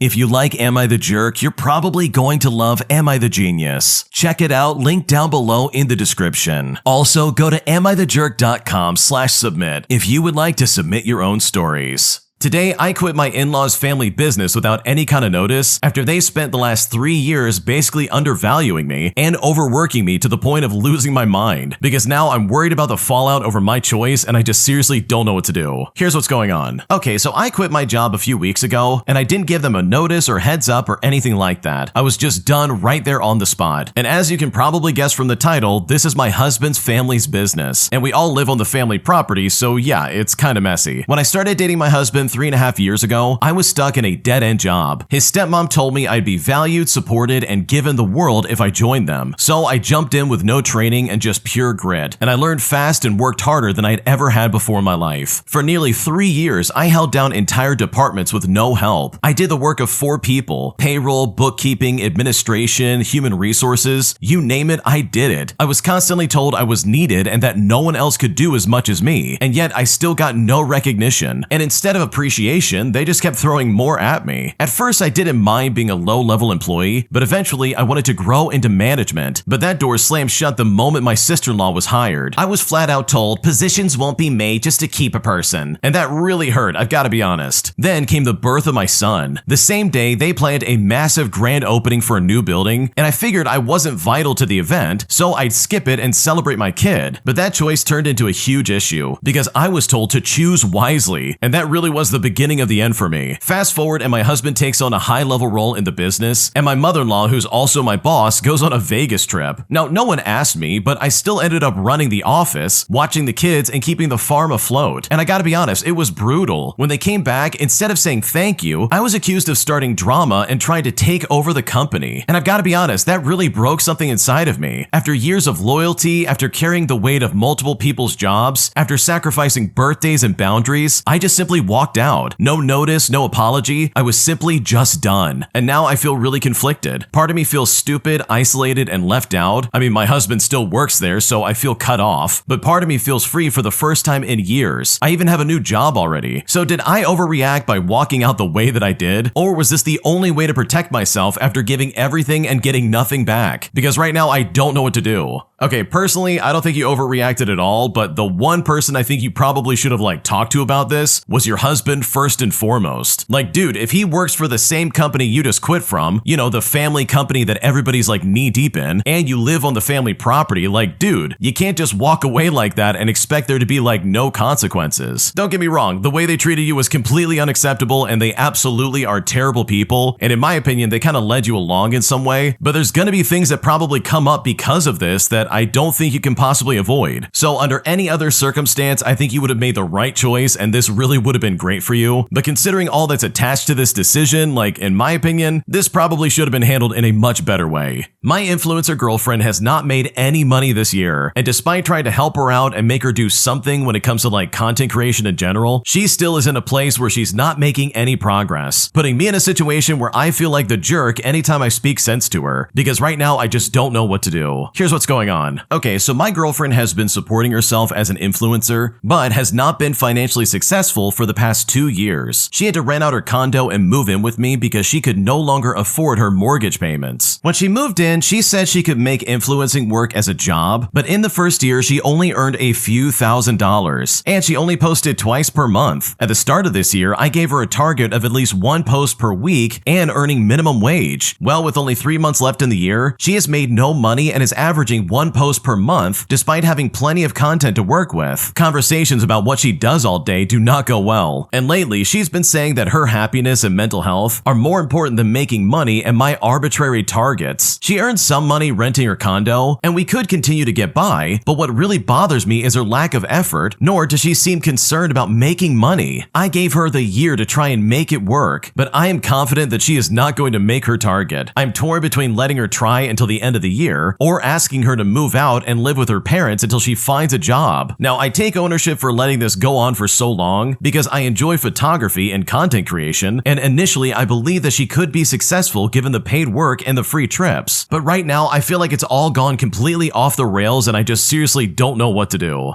Okay, first and foremost, this is not your fault, but honestly, it really is your girlfriend's fault. This is a pipe dream at best because she is trying to be like, oh yeah, I'm gonna quit my day job and do this for a living. You know, the thing that makes me no money. And dude, her being like, my mental health and my happiness is more important than money. Yeah, you say that now until you have to pay bills and you're like, oh crap, I need to get a job. I need to pay for stuff and live. I can't do this doing some weird content creation job that doesn't make anything. If she was really well established and she had a good following, then sure, she can probably make a living doing this. But even then, it's like a crapshoot, man. You never know if it's gonna work out or not. So no, I don't think you're the jerk for trying to push the envelope here, because the way your girlfriend's acting is really selfish and not fair for you in the slightest. An entitled Karen makes it sound like her kid is allergic to something that we might be serving. But after we go above and beyond to make sure we don't cross-contaminate, this Karen freaks out on us and says that we did it wrong, despite the fact that we followed her instructions exactly the way she said it. Here's what happened. Okay, so I'm a 33-year-old female and I'm a chef. Most of my work is in restaurants, but I also take big events, such as weddings, fundraisers, and galas. But either way, the rules are the same. You don't play around with food allergies or breaking health codes. Yesterday, after coming coming back from a charity gala the previous day, I was working a busy dinner shift at the restaurant. A couple came in with their kid who's around 9 years old, and after the orders, the mom casually told me to just make sure that his food doesn't touch a certain ingredient. And I think to myself, okay, no problem. We flagged it as an allergy and we had to sanitize everything. New gloves, separate pan, the usual. Well, when I brought the plate out, she immediately got upset because it didn't look right compared to how she makes it at home. I explained that we prepared it differently to avoid cross-contamination, and she responded aggressively by saying, well, you should have just made it the normal way. If he reacts, we'll deal with it. We don't baby him at home. Now, at this point, I was perplexed because she gave me an explicit comment when she came in, although in a casual manner, but we don't take such things casually. So I told her I wasn't going to risk her kid's health or my job. When I said this, she looked at me like I wasn't supposed to exchange words with her, and then started raising her voice, calling me lazy and heartless. Her husband even added that I was on a power trip. Meanwhile, their kid looked embarrassed and just kept his head down. She then, of course, demanded a manager, but thankfully my manager backed me up and told them if they wanted unsafe food, they could do it themselves at home. They then left angrily, and I finished another night with her heartless comments stuck in my head. I've had plenty of people yell at me in the kitchens, but being accused of not caring about a child because I follow the rules is crazy. Like, that one really stung, especially right after coming back from a very stressful gala. Okay, if someone's gonna be like, okay, don't have this ingredient in the food, that's really important for my child. Like, the second someone says that, like, I'm not a chef, but I'm probably gonna be like, okay, we're never having that ingredient anywhere near his food. Because the way this lady was framing it made it sound like, oh yeah, this is a food allergy, and not something optional that's based on taste. Like, come on, dude, that's so weird. And the fact that they're trying to be like, you're on a power trip. It's like, no, lady, you're the one on the power trip. You and your husband literally sat there and tried to pretend like, oh yeah, he's allergic to this. Only to then turn around and be like, what are you doing? Why'd you do it the way we wanted you to? So yeah, Karens like this just cannot be satisfied, and I just don't blame you for feeling frustrated, because this probably would have driven me insane as well. An entitled jerk is late for his flight and decides to then blame literally everybody around him except for himself, causing one of the weirdest situations I've ever been caught up in my entire life. Here's what happened. Okay, so I was at the Nashville airport earlier yesterday morning, and I walked over to my gate. Now, this particular gate is pretty much by itself, a little separated from the rest of the noise, and they had just closed the door to the 6 a.m. departure to New York LaGuardia. A guy with a super cute dog on a leash comes running up to get on the LaGuardia flight, and the gate agent says, I'm sorry, but we closed the door like 3 minutes ago. And this is where things really start to pop off. The guy then demands they open the door back up, but the gate agent says, I'm really sorry, but I can't do that. This guy then shouts back and says, but it's a 6 a.m. flight. And the agent says, well, yes, and all of our documentation says the gate closes 15 minutes before departure. The guy then starts arguing that that's not what it says, that this is unfair and that you simply don't understand. He shows him his boarding pass and all this other crap. Meanwhile, I saw the time on the board at the gate, and it was indeed 5:48 in the morning with a 6 a.m. departure time. Now, the gate agent is Latino, and this is only important because the next thing this guy says is really ridiculous. He looks at the gate agent and says, okay, since English isn't your first language, let me try and simplify this. But the second he starts up, the agent cuts him off instantly. And right then and there, I cringed so hard. Like, this entitled guy really went there. The agent then tells them that the door is absolutely not opening, but he will now have to get someone else to help him out because he's not going to do it. The entitled guy then starts getting belligerent, but the gate agent is perfectly ignoring him. And we're talking like not even pretending that he's there. Now, because of the isolation of this gate, it's not noisy like an airport, and I can hear every word that they're saying. And trust me when I say this, every single word out of this entitled guy's mouth is getting worse and worse. The agent has a colleague there who's paying attention, and then comes over to try and work with the entitled guy, but he's just not having it. He wants that door open right now, but she tells him no, it's not opening. The first agent walks away, and he's listening to this entitled guy go off and mentions to him that they now know who he is and where he's trying to go. The entitled guy then starts yelling about being threatened, and I'm still sitting there on the other side of the room listening and just cringing. The second agent then goes back over to the actual gate to do something on the computer, and I walk up to her and I hand her my business card. I tell her that just in case this jerk tries to get her colleague in trouble, give her colleague my card and I'll answer any questions that might come up if there's an investigation. And she really appreciated this. While she was on her computer, she pulled up the entitled guy's record, and it turns out that the adorable little dog was not registered with the airline as a service animal, despite what the belligerent guy was claiming. She then proceeds to tell the belligerent guy that he will not be allowed to board any flight with the dog until he registers the dog as a service animal. And by the way, to register the dog as a service animal, he's going to need to go back out through security and back to the front counter where a proper supervisor can make that happen. And yeah, as you can probably guess, the entitled guy is not happy about this. This guy states that no, he's not going out front, and that the supervisor needs to come to him. She tells him that's not gonna happen, but then they go back and forth over and over again about 8 more times. Eventually, she also walks away and leaves him standing there by himself. So both agents walked off, and I caught up with him to tell them to not hesitate to call me. He then told me that while there were 4 flights a day to LaGuardia, they were all fully sold out yesterday, so this guy is completely stuck, while also mentioning that they could have taken care of the dog thing, but didn't for obvious reasons, and that the entitled guy said that he got the dog from New York to Nashville in his backpack. So this entitled jerk stood at the front of the counter for a solid 90 minutes. Our flight boarded at 7:15, and he was still there, and he was fussing at the first agent every chance that he got. But thankfully, the agent pretty much ignored him because this entire situation was just so weird. Okay, I've got to be honest with you. Going to an airport is like literally the worst thing on planet Earth because you get everybody from society. You get the good, you get the bad, but holy crap, it seems like the bad is almost highlighted exclusively. Seriously, who's gonna show up late and be like, wow, I can't believe you guys did this. Just open up the gate and let me in right now. But in reality, like if you showed up on time, this wouldn't be a problem. So yeah, I hate this entire situation, and I know for a fact I would have hated to be there to watch this happen because getting involved would have been a nightmare, but also standing by feels like a sin because this guy was completely out of line with everything that he kept on saying.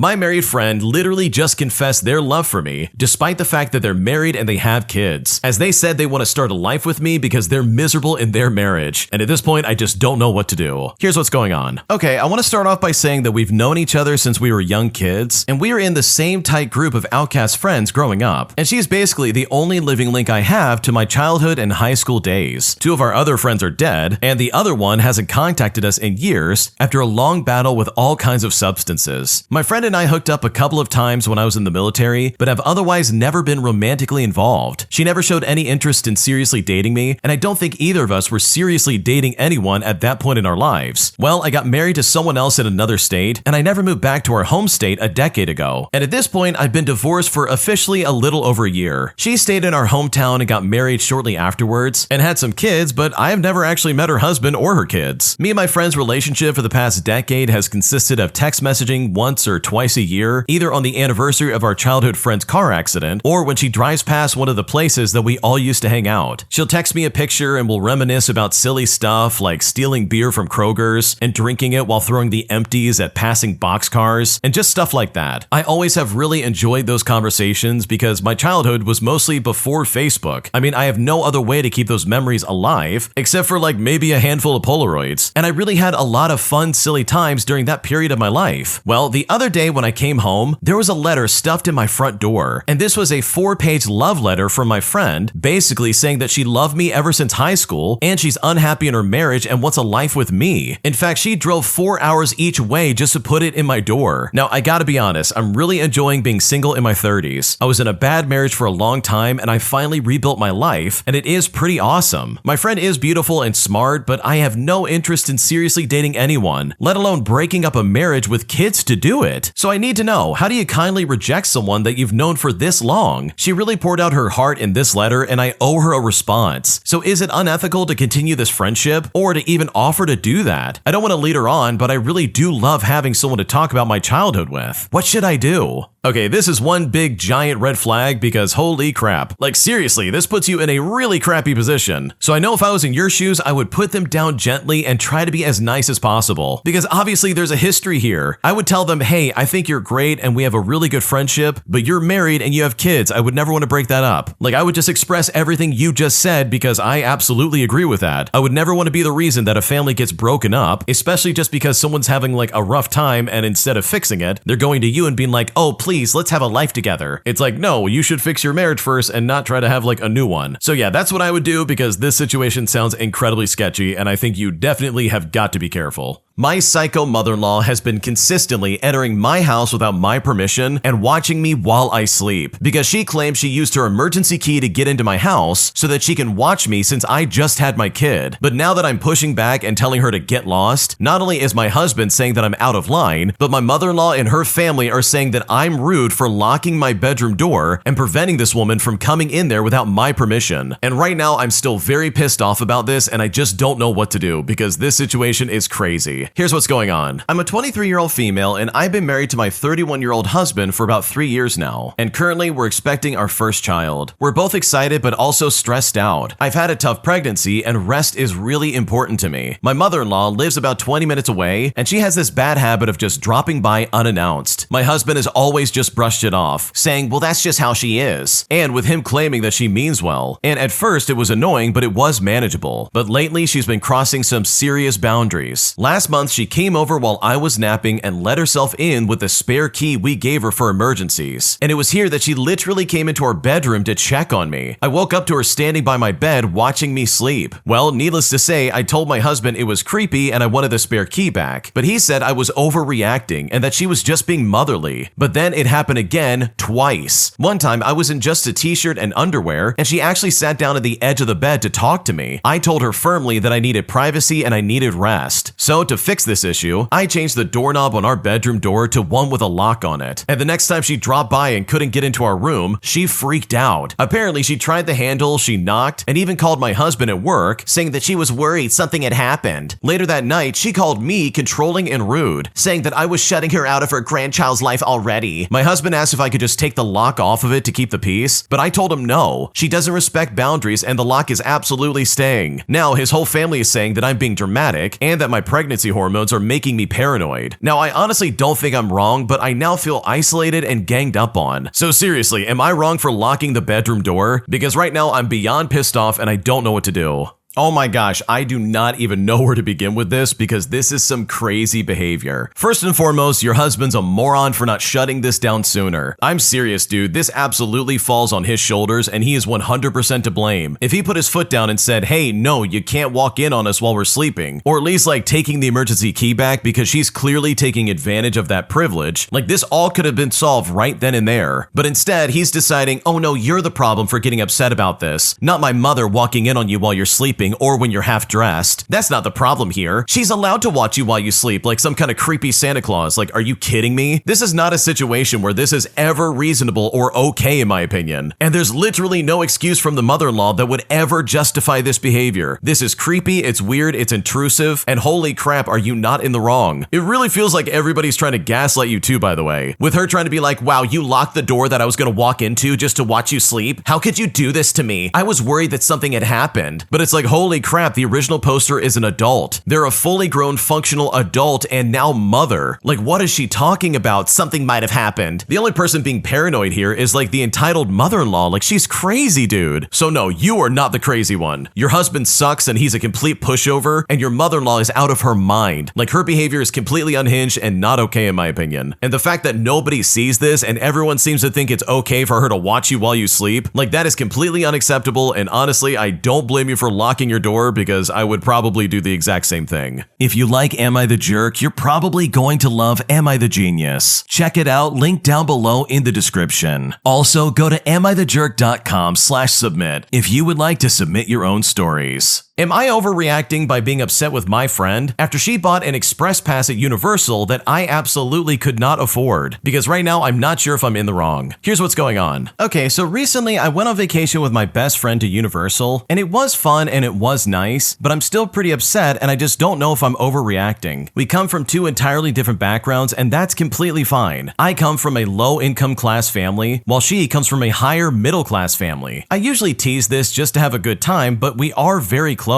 But sometimes that class difference can be very frustrating. For example, I was very frustrated planning out the trip and almost didn't go at first because the resort we were staying at was too cheap, and therefore she was afraid of the service, the quality, and getting bed bugs. Now, this is not a motel on the highway. It's an actual resort that's partnered with Orlando that has a shuttle and everything. Plus, it was $700 cheaper than the actual park resort, but she thought that was way too shady and still really cheap. I then explained to her that you can get bed bugs anywhere regardless of how expensive a hotel is, but she still simply wouldn't budge. In fact, we almost didn't even go together, but she ended up paying the difference anyways. So we got to the park and it was fun, but the wait times of course are atrocious, with it being over 120 minutes. Now, she's a very impatient person at times and doesn't like waiting in lines. As we started going into the parks, she told me she purchased the express pass for all 4 days, and that it's really not that much money. But here's the thing, I was gonna get 1 day, but it came out to be $280, and that was without the actual admission ticket, so obviously I didn't buy it. I was excited for the trip because I wanted to go on the rides for the first time with her, and I just wanted to see her reaction. I told her multiple times that this is what I wanted for at least 2 particular rides, but she said she just didn't want to wait in line for hours, and that she could just go on it with me again afterwards. So she just went anyways, and I just stood in line for the rides all by myself. Now, I'm gonna be honest here because I was very hurt, and I was upset by this, and I told her so, but she just says that we don't have to do everything together, and that she could just go on the ride again with me. Some friends think that I'm making a big deal over nothing, and acting like a child as she's a grown adult and can use her money how she likes, and I get that. But honestly, had I known that she would have just bought the express pass for the whole time and do this, I don't think I would have gone on the trip with her. It's not even about the money. Like, I didn't even want her to pay for me or anything like that. All I wanted was to go on 2 rides with her for the first time. And had this been the other way around, I would have waited no question asked. So seriously, am I overreacting? Because right now I'm still pretty upset. Okay, first of all, I want to say that yeah, I do think you're kind of overreacting here, but that doesn't excuse how crappy your friend's acting. First of all, the fact that she's trying to be like, no, I want to go to the more expensive place. Put me in the place that you can't afford, peasant. Like, she is literally trying to act like, oh yeah, I'm gonna get bed bugs at that other place. But you hit the nail on the head. You could absolutely get bed bugs pretty much anywhere, and not just the places you're deeming as shady. But for her to go about this and be like, okay, I'm not gonna wait in line. I'm gonna go for the express pass. See ya. You know, after you two planned this trip together, that in my opinion is really weird and just super toxic. You literally wanted to do this trip together. Why would she be getting something that you literally can't afford? Like, I don't know, that would rub me the wrong way as well, and it would kind of like ruin the trip altogether. But even with that in mind, I do think you're kind of blowing this out of proportion in a way that I just don't think is healthy. So hopefully this works out for you, because I think this is solvable, but it will probably just take some time to figure out because this is still incredibly fresh. My roommate ate my last slice of cheesecake that I was looking forward to all day, and now she's saying that I'm being overdramatic and I'm overreacting by how upset I am that she ate it. And at this point, I'm just not sure if I'm in the wrong. Here's what's going on. Okay, so last night I came home from a horrendous shift. My feet were dead, my brain was fried, and my soul was basically missing. But the entire time I was dreaming about the one thing that would get me through it, the last slice of my favorite cheesecake. I even labeled it twice in red Sharpie to make sure I got it. But when I opened the fridge, it was gone. It had vanished. Not even a crumb left over. Just the sad, cold imprint of where it once lived. I asked my roommate casually while also suppressing a primal scream, and she goes on to say, oh, I thought you wouldn't mind. You didn't seem that into it. And I just thought to myself, didn't seem that into it? What do you mean? So I calmly printed a missing cheesecake poster and I taped it to the fridge. I wrote a dramatic haiku about betrayal and may or may not have renamed our Wi-Fi to Cheesecake Thief Lives Here. And now she's saying that I'm being extra and dramatic. So let me just go ahead and ask, am I actually overreacting here, or am I just being silly like I'm pretty sure anyone can understand? Because right now I'm not sure if my roommate is actually upset. Okay, I gotta be honest, if you labeled it twice in red Sharpie and you literally put it to the side and they still ate it, I would also be very upset. Because trust me, I've been there as well. You have a crappy day at work and the one thing you're looking forward to is no longer there. And I think at that point I would probably snap as well. Not to mention the fact that your roommate literally tried to be like, oh, I thought you wouldn't mind. You didn't seem that into it. But it's like, dude, hey, there's Sharpie written all over that thing. There's no way she couldn't have known that, yeah, this is yours and you don't want her eating that. So no, you didn't overreact, and in my opinion, I think your roommate definitely owes you a piece of cheesecake. My mom is literally draining the life and enthusiasm out of my body, as she is always causing problems for me anytime I say no to her petty requests. And now I'm desperately trying to save up so that I can move out and not live with her any longer. But in the meantime, I have to deal with all of her condescending remarks, as well as her put-downs that honestly are making me lose my mind. Because right now, I really do not know what to do. Here's what's going on. Okay, for a bit of backstory, I was betrayed by my fiance beyond repair, and as a result, I had to move back home temporarily. I was absolutely dreading it because I did so during COVID as well, and living with my parents was completely exhausting. I love them to death and I want a good relationship with them, but living here has reestablished in their minds an inconsiderate power dynamic that to them, I'm still their young child they can boss around how they like. We live in a very high cost of living area, and I'm doing everything in my power to save up so I can afford my own place, but I'm beginning to doubt that can ever happen unless I find a random roommate or until I find a partner of some kind. I'm extremely grateful that my parents parents are letting me stay here and that they understand that our economy isn't like it was when we were younger, so I try to show my gratitude in any way possible. I pay about a third of the rent, I constantly offer to help out financially in other ways, I do the grocery shopping, I do the dishes, I cook if needed, I run errands when I'm capable of doing so, and above all, I stay out of their way and I keep all my belongings confided in my bedroom or storage. That being said, I find that even trying to meet them where I can, when I can, my parents can act extremely spoiled, particularly my mom, and they ask me favors that I don't find appropriate. My mom spends a majority of her day sitting on her phone, playing games or talking to friends, and watching television in her pajamas. She is physically able, and in fact, her doctors have encouraged her to be more active. And honestly, she really does spend her days doing a whole lot of nothing, and then complains about how hard her day was because she had to make a customer service call or something like that. And yet she constantly asks me to do very petty things for her that are things that she's perfectly capable of doing. For example, if I'm in the living room with her, then I permanently leave to go somewhere else in the house, and she knows I'm not headed back into the living room, and yet she rarely skips a beat to ask me to bring her dessert. Even if I explain that I'm not coming back beforehand, she still expects a yes out of me. Sometimes I'll be sitting there after a long day trying to decompress, and she'll still ask me, as if she's not equally as far from the fridge as I am. It's one thing if I get up and I ask the room if anyone would like anything, but I feel like she takes advantage of favors to compensate for her own laziness, or expects her family to serve her for some reason. Here's another example. I'll be working during the week, and she is fully aware that I am, but she'll still ask if I will go return a dress that she bought for her when she's got nothing going on, could definitely do it herself, and isn't otherwise preoccupied. For instance, when I'm out running the errand, she'd be watching TV instead. Sometimes she won't stop, and she just takes every opportunity to ask for a favor. She switches on this very sweet voice too, so I always know when it's coming, and it usually starts in a sentence that's like, "Oh, will you be a nice person and do this for me?" As if I'm a bad person if I don't do it. The problem is that whenever I get fed up and I start to set boundaries and say no, or even say like, "Oh, maybe later," or whenever she can read my body language that I'm slightly annoyed, she will instantly start yelling at me. Not just saying like, "Oh, okay, that's fine." We're talking like literal yelling, saying stuff like, "How dare you?" I get this immediate reaction like I'm the rudest, most selfish, most uncaring person in the world if I don't do it. And then she reminds me of all the favors she's done for me as justification for why I should do it without hesitation, which is completely unfair because she will do me favors I don't ask her to do. And in fact, I wish that she wouldn't, like my laundry, and then she'll weaponize them against me as though she's keeping some sort of favor scoreboard. Sometimes she'll be mad at me the entire day for this and intentionally avoid me to let me know in her eyes that I've messed up. And to boot, the reverse is absolutely a no-no. I know if I ever dreamed of asking either of my parents for lazy favors like that, they would immediately shut me down, and my mom would be appalled and laugh in my face in a patronizing tone that I'm a big girl and I'm capable of doing it myself. It would be entirely out of the question. But even still, they simply cannot see the hypocrisy. If someone needs me to run to the drugstore, help lift something, or something like that, I know the important ways to help, and I don't mind helping out, truly, but I want to do it within reason, and I definitely feel like I'm getting taken advantage of in this area. I think my mom has a very 1950s attitude that children serve their parents, because that's what she grew up with. She expects to be coddled, but I just can't dare ask for help without bothering her. My dad will still ask for a favor, but he also works very hard, and we have a more equal exchange of effort, if you will. Although sometimes it frustrates me that I'm the one to always do the doting. But honestly, I feel like even though I'm living here, I've done more than my fair share of helping out the last few years. Both of my parents have had multiple surgeries over the last few years, including during COVID, and I was the only one of my siblings to step in and care for them. And this is even after years of quarantine. But then I'm told that I wasn't doing enough, or that I wasn't doing enough or doing anything that much. They would say stuff like, "Well, your siblings are married and busy with their lives and you're not. What could you possibly have going on that's more important than taking care of your sick parents?" Meanwhile, I become so accustomed to my mom getting mad at me and asking for help that I now expect that reaction. And I've grown into an adult who never asks anyone for favors because I immediately expect that they will say no. Most people I've encountered would never dare help me out, through the good or the bad, which is a very difficult and isolating way to live. And I know something like grabbing your parent a sandwich sounds petty, but what hurts me very, very deeply is that my mom and I have always had a strained relationship. She's usually quite harsh and standoffish with me, and I feel like she often only talks to me if she wants something from me that she doesn't want to do herself, purely because she just doesn't feel like doing it. I rarely get "I love yous" from her, let alone any kind of thank you, so why would I want to go out of my way for someone who talks to me like that? I do often offer to do small favors like that, but the few times that I don't, those are the ones that get noticed and criticized. More than anything, I hate that I'm being treated like this all because I'm I'm single and this economy doesn't support independence. I'm dying for my own space and it's not feasible right now, but I am a fully grown, mature, working adult and I feel I deserve to be respected as one by my parents. But just because I'm not married, I'm not. Now at the moment, I also work extensively long hours. We're talking sometimes up to 70 hours a week, and I'm doing this to try and save up as much as possible. So it's not like I'm sitting on my butt eating bonbons and then complaining about helping out. Most days I'm exhausted by the end of work. And honestly, sometimes my days as a single adult are very heavy, carrying the burden all alone while everyone else has a spouse to lean on. And you know what? It would be nice to have a selfless act of service from a family member every now and then, but I would never be able to rely on anyone to do so, especially if my own mother gets pissed off at me for asking. I'm so stressed and overwhelmed in my personal life right now. I feel like I've failed at every aspect of my life because I have to live at home, and I hate knowing that saying no to one simple favor can make me feel like the enemy in my own home and make me feel like I can't even do right by my family, despite the lengths I do go to try and win their favor. It really ruins my entire week, and sometimes I feel like I can't take being treated like a complete letdown one more time over such insignificant things. It's a game I simply cannot win. Despite all the good that I do, one mistake and that's it. At the same time, I'm resentful. I want to be putting this level of care and energy into a life and a home with a husband, and I want to be appreciated for the extreme effort I do contribute, rather than getting all the life sucked out of me by my ungrateful mother. I just feel like this is going to be the rest of my life, and I'm just completely stuck. And instead of getting to be married and raising a family of my own, I'm trapped as the spinster Cinderella who had to stick around and take care of her parents because I didn't find love, and apparently I should be grateful they let me live here in the first place, meaning that I have to do whatever they demand even if it's degrading. So am I the jerk for just not doing small favors like this? I feel so conflicted because I always feel like the jerk no matter what the situation is. Like, am I a bad person? Am I being selfish? Or is this something that entitled parents condition you to feel? Does the severe negative reaction match the crime? Is this normal treatment from parents? Like, am I overreacting in some way? Because I really just don't know what to do.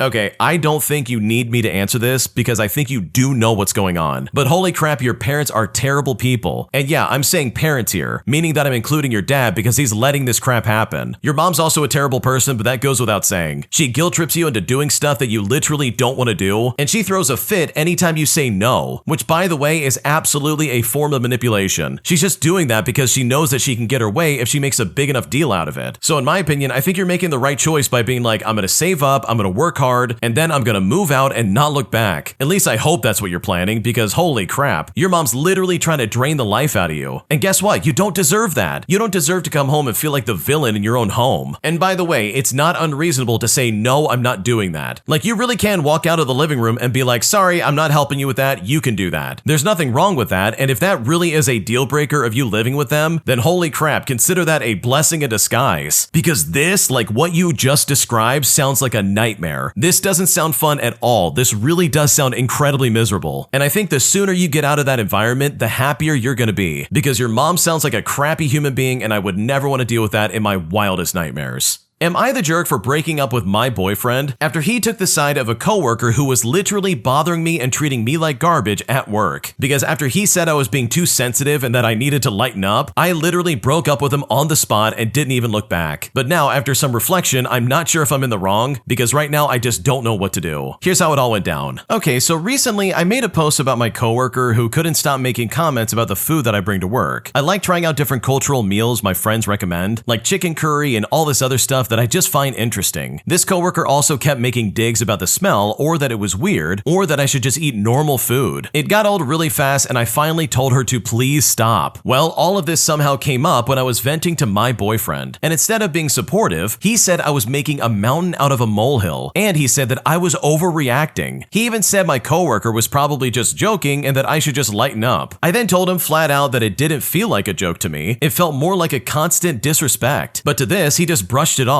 He said to me, "You're always so sensitive." And that honestly hurt way more than what my coworker said. Now, we've only been dating for like 10 months, but you know what? I broke up with him on the spot. I just couldn't wrap my head around the fact that the person who's supposed to have my back instead chose to side with someone who belittles me on a daily basis. And now I'm second guessing myself, and I'm wondering if I did the right thing, or if I overreacted by ending a relationship over this. So seriously, am I the jerk for walking away from a boyfriend who literally just didn't take me seriously when I finally stood up for myself? Because right now I'm kind of at a loss and I don't know what to do. Oh man, this is really toxic, I gotta be honest. The fact that he's even taking anyone's side but yours this early into a relationship is like really stupid. Like it almost comes across like he's trying to make an argument with you and be like, oh, you're wrong. You need to lighten up. You're so sensitive. And that for me is like the kiss of death. If my partner said that to me, I'd be like, oh, I don't want to be with you anymore. You really think I'm being too sensitive about someone making digs at me on a daily basis? Like, come on, dude, that's absolutely not what's happening here. And based on what the original poster has basically described, things with their coworker were way worse than they're letting on. Like they had to go to human resources and file reports and all this other stuff. And it's like, man, if I have to go that far just to get this to stop, then there's clearly a problem going on here. And no, it's not me. It's not because I'm being too sensitive. It's because the coworker is literally bothering me. So for your boyfriend to act like that and be like, oh wow, you're so sensitive, that in my opinion is super toxic and not someone I would ever want to be with. My psycho cousin has convinced herself that my husband is in love with her and that they are actually dating. She's even gone as far as to make Photoshop pictures of them together and even shown up at his workplace to give him lunch and then announced to his coworkers that they are dating. And I'm now at a point where I seriously just don't know what to do. Here's what's going on. So my husband and I got married a little over 2 months ago, and this has been going on ever since then. And for the sake of the story, I'll call my husband James, even though that's not his real name. Now, we had a pretty small wedding. I have a huge family, but I invited less than half of them for personal reasons. Now, one of my cousins, who I will call Mira, I was unsure about inviting, but she was going through a hard time and I thought inviting her would help her get out of her depressive funk. She is recently divorced after her husband of 2 years cheated on her and kicked her out of his home. At the wedding, everything was pretty normal and nothing crazy happened. A relevant detail here is that during the wedding reception itself, my husband and I did a little segment where we dedicated songs to each other, and they were played with an announcement stating that I had dedicated one to him and that he dedicated one to me. The song he dedicated to me was Adore You by Harry Styles. We are both Harry Styles fans, and that is my husband's favorite song. Now, because the lyric that says brown skin and lemon over ice, Mira seems to think that he has secretly dedicated it to her and not me. Her reasoning is that she has darker skin than I do, which is true, but it was not meant for her. But also, this is an insane thought process to have. Ever since then, she's been telling people that her and my husband are seeing each other behind my back, and she's bragging about dating him, which she is not doing. My husband had only met Mira once before the wedding, and once at Thanksgiving 4 years ago, and they didn't even speak to each other apart from saying hi. She's also been posting poorly photoshopped pictures of herself and my husband, and actually took photos from the wedding and cropped me out of them and plastered them on social media, bragging about being with my husband. Now, we have both asked her to please stop, but here's the thing, she's blocked me and just completely ignored him, and now my family is split. The ones who weren't invited are saying I deserve this, and that this is my karma for not inviting them to my wedding, and my cousins all think that Mira is crazy, and my aunts and uncles who were invited say that I should just ignore her since I know she's lying. But this is driving me and my husband insane, and yesterday, on Friday, she showed up at my husband's job to bring him lunch and told everyone that she was his girlfriend, which led to confusion since most of his coworkers know me and 3 of them were at the wedding itself. I literally don't even know what to do at this point because this is so stupid and insane and I'm just completely dumbfounded. What should I do?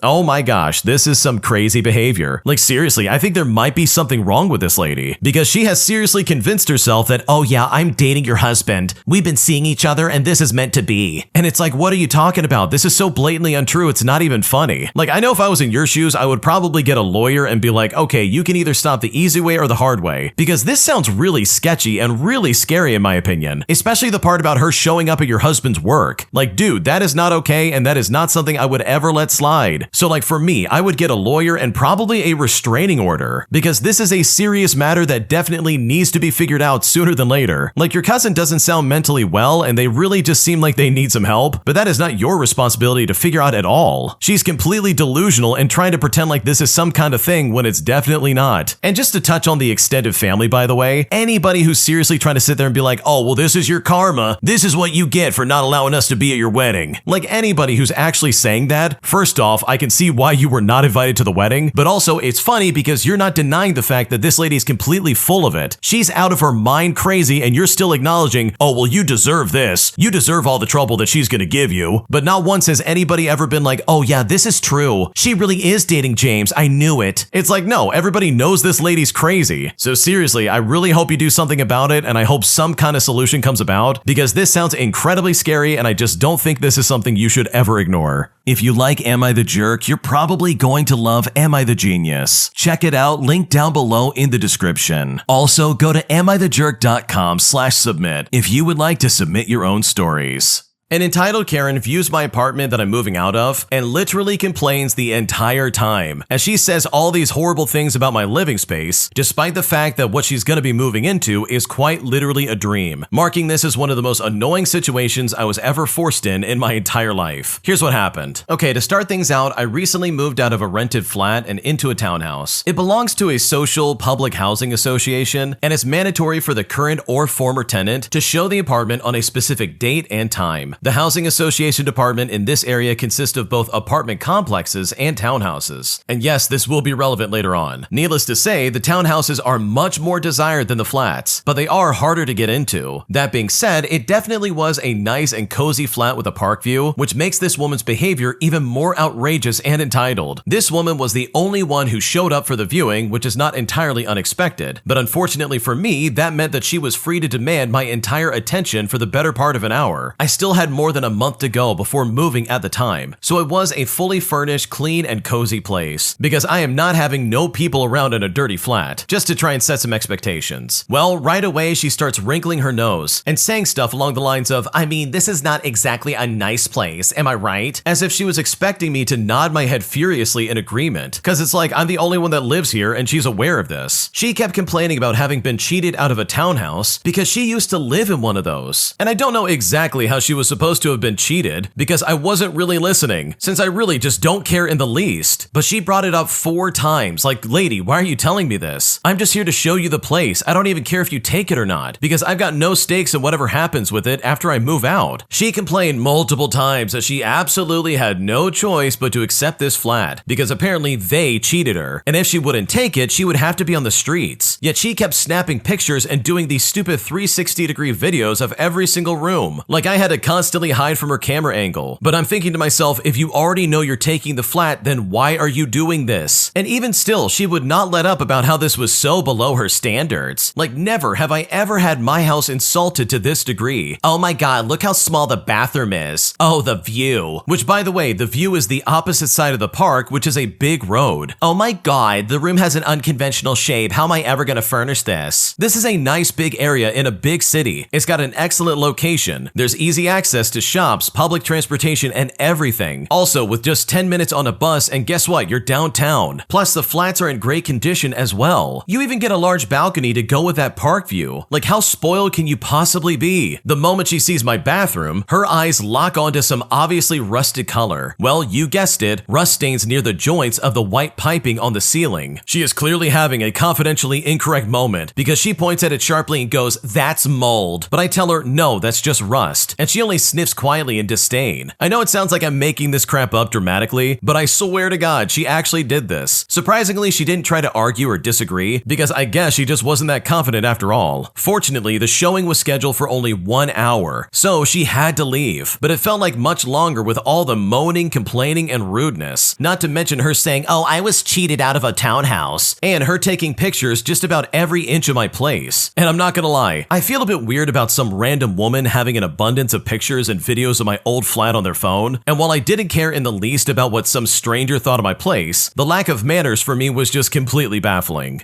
Oh man, this is so stupid. You literally have the dream place that anyone would want to live at, and this lady's trying to sit there and be like, "Oh, this place sucks. I guess I'll have to take it. Oh, what am I gonna do?" Like, I can't stand people who complain like that and literally complain for no reason at that. Because she's just blowing hot air, dude. She's not doing anything important. She's taking all these pictures, she's complaining, she's trying to find things that are wrong, like, "Oh my god, that's mold, I knew it." It's like, dude, what are you talking about? Who shows up to a showing and acts like that? So yeah, I completely understand where the original poster's coming from, because if I had to do this and I also had to put up with this level of stupidity, I'm pretty sure I would definitely be losing my mind. Am I the jerk for telling my roommate that I'm not splitting the bills 50-50 anymore, since she's the one who works from home and is always using pretty much everything while I'm busy working long shifts all the time? Because right now she's very pissed off at me and I seriously just don't know what to do. Here's what's going on. Okay, so I live with my roommate who I will call Lena. We've been friends since college and decided to move in together to save some money. The rent is split evenly, but lately I feel like I've been paying way more than my share of utilities and groceries. Lena works from home, so she is constantly using the AC, the heating, heating, the lights, the internet, etc. And on the other hand, I'm barely home because I work really long shifts. Same with groceries. I buy stuff for the apartment, but she eats way more than I do. Last month, our electricity bill was almost double what it usually is. I then asked if we could adjust how we split things since she's the one who's home all day, but when I said this, she got really defensive. She said, well, that's just part of living together, saying that I'm being petty for nickel and diming her. I told her I can't afford to subsidize her lifestyle, and if she won't compromise, I'll just get my own place when the lease is up. And ever since I said that, she's been very cold to me. And one of our mutual friends said that I was being unfair because Lena doesn't make as much money as I do. So am I the jerk for not wanting to split the bills evenly when she uses way more than I do? Because right now I seriously am not sure what to do.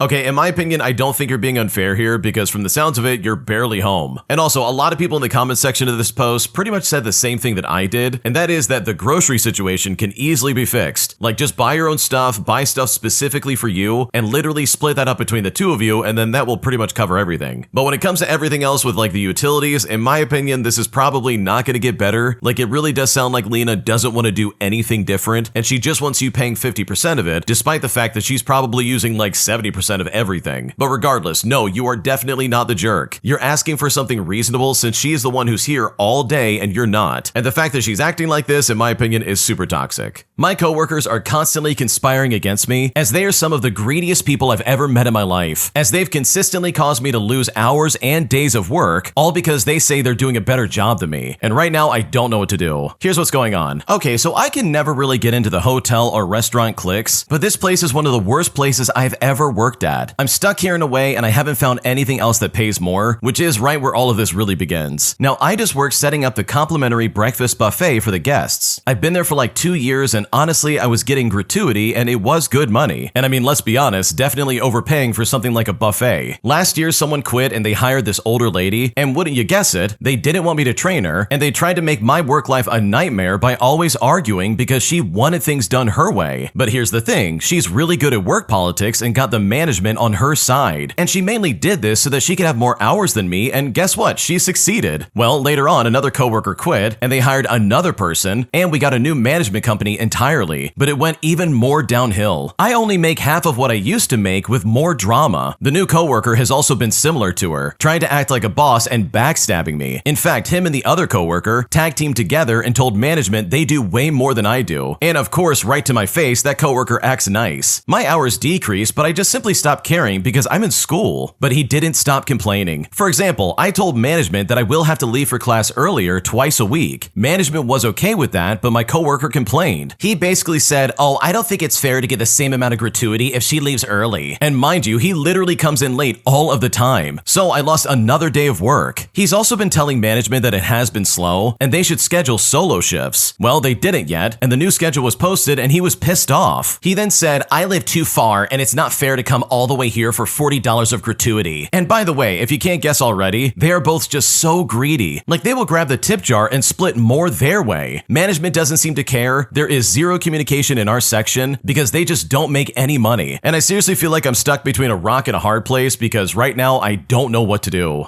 Oh man, first off, you're 100% correct. Working at a restaurant or like hospitality in some way can be exhausting. Not just from the crappy customers that come in, but also the work drama that can literally ruin pretty much everything about your job. And what the original poster described pretty much fits that bill. So yeah, you have my sympathy. This sounds like a nightmare and I just really hope it gets better, or you're able to find something a lot better than this. Because this kind of hostility in the work environment is not going to be healthy and it's only going to make you miserable. Am I the jerk for suggesting that my mom get a job, as she currently is getting a divorce from my dad, who has been the breadwinner for their entire relationship? Because right now she's pissed off that I would even say that, despite the fact that I'm literally paying for her rent until she gets back up on her feet. Because right now this whole situation is weird and I just don't know what to do about it. Here's what's going on. So my mother is in a financial bind at the moment. She is currently going through a divorce with my father, who has been the breadwinner their entire relationship. She wants to move out and start fresh, but this has caused my mom, who has no money, to reach out to me to cover her bills. I've covered her cell phone bill and I am in the process of moving her wireless account over to mine. On top of that, I've also paid her attorney fees for consultations. I've also told her that I would cover her rent for a new place so that she can get on her feet, and she was very grateful about this. However, it became clear that there were other things that would need to be paid for first. Things like gas, food, utilities, etc. Further, she wants to live in a really nice place that's going to be around $3,000 a month. And for reference, I live in a small town, so $3,000 can get you a really nice place. I did tell her that I would be fine covering her rent for a new place, but I would like to see her get a job to pay for her other bills. And when I said this, she did not take this very well. She told me that since she is in her mid-50s, she should not have to work a $10 an hour job. Instead, she's pressuring me to give her money to start a business selling things on Whatnot. I told her this was not a good idea and she should focus on her mental health first. I told her starting any sort of business right now is such a bad idea. Well, needless to say, she is very against getting any kind of job, but I told her that it's non-negotiable for me, especially if she wants me to pay her rent. And now she's very upset that I would even bring it up. So am I the jerk here? Because right now I don't know what to do.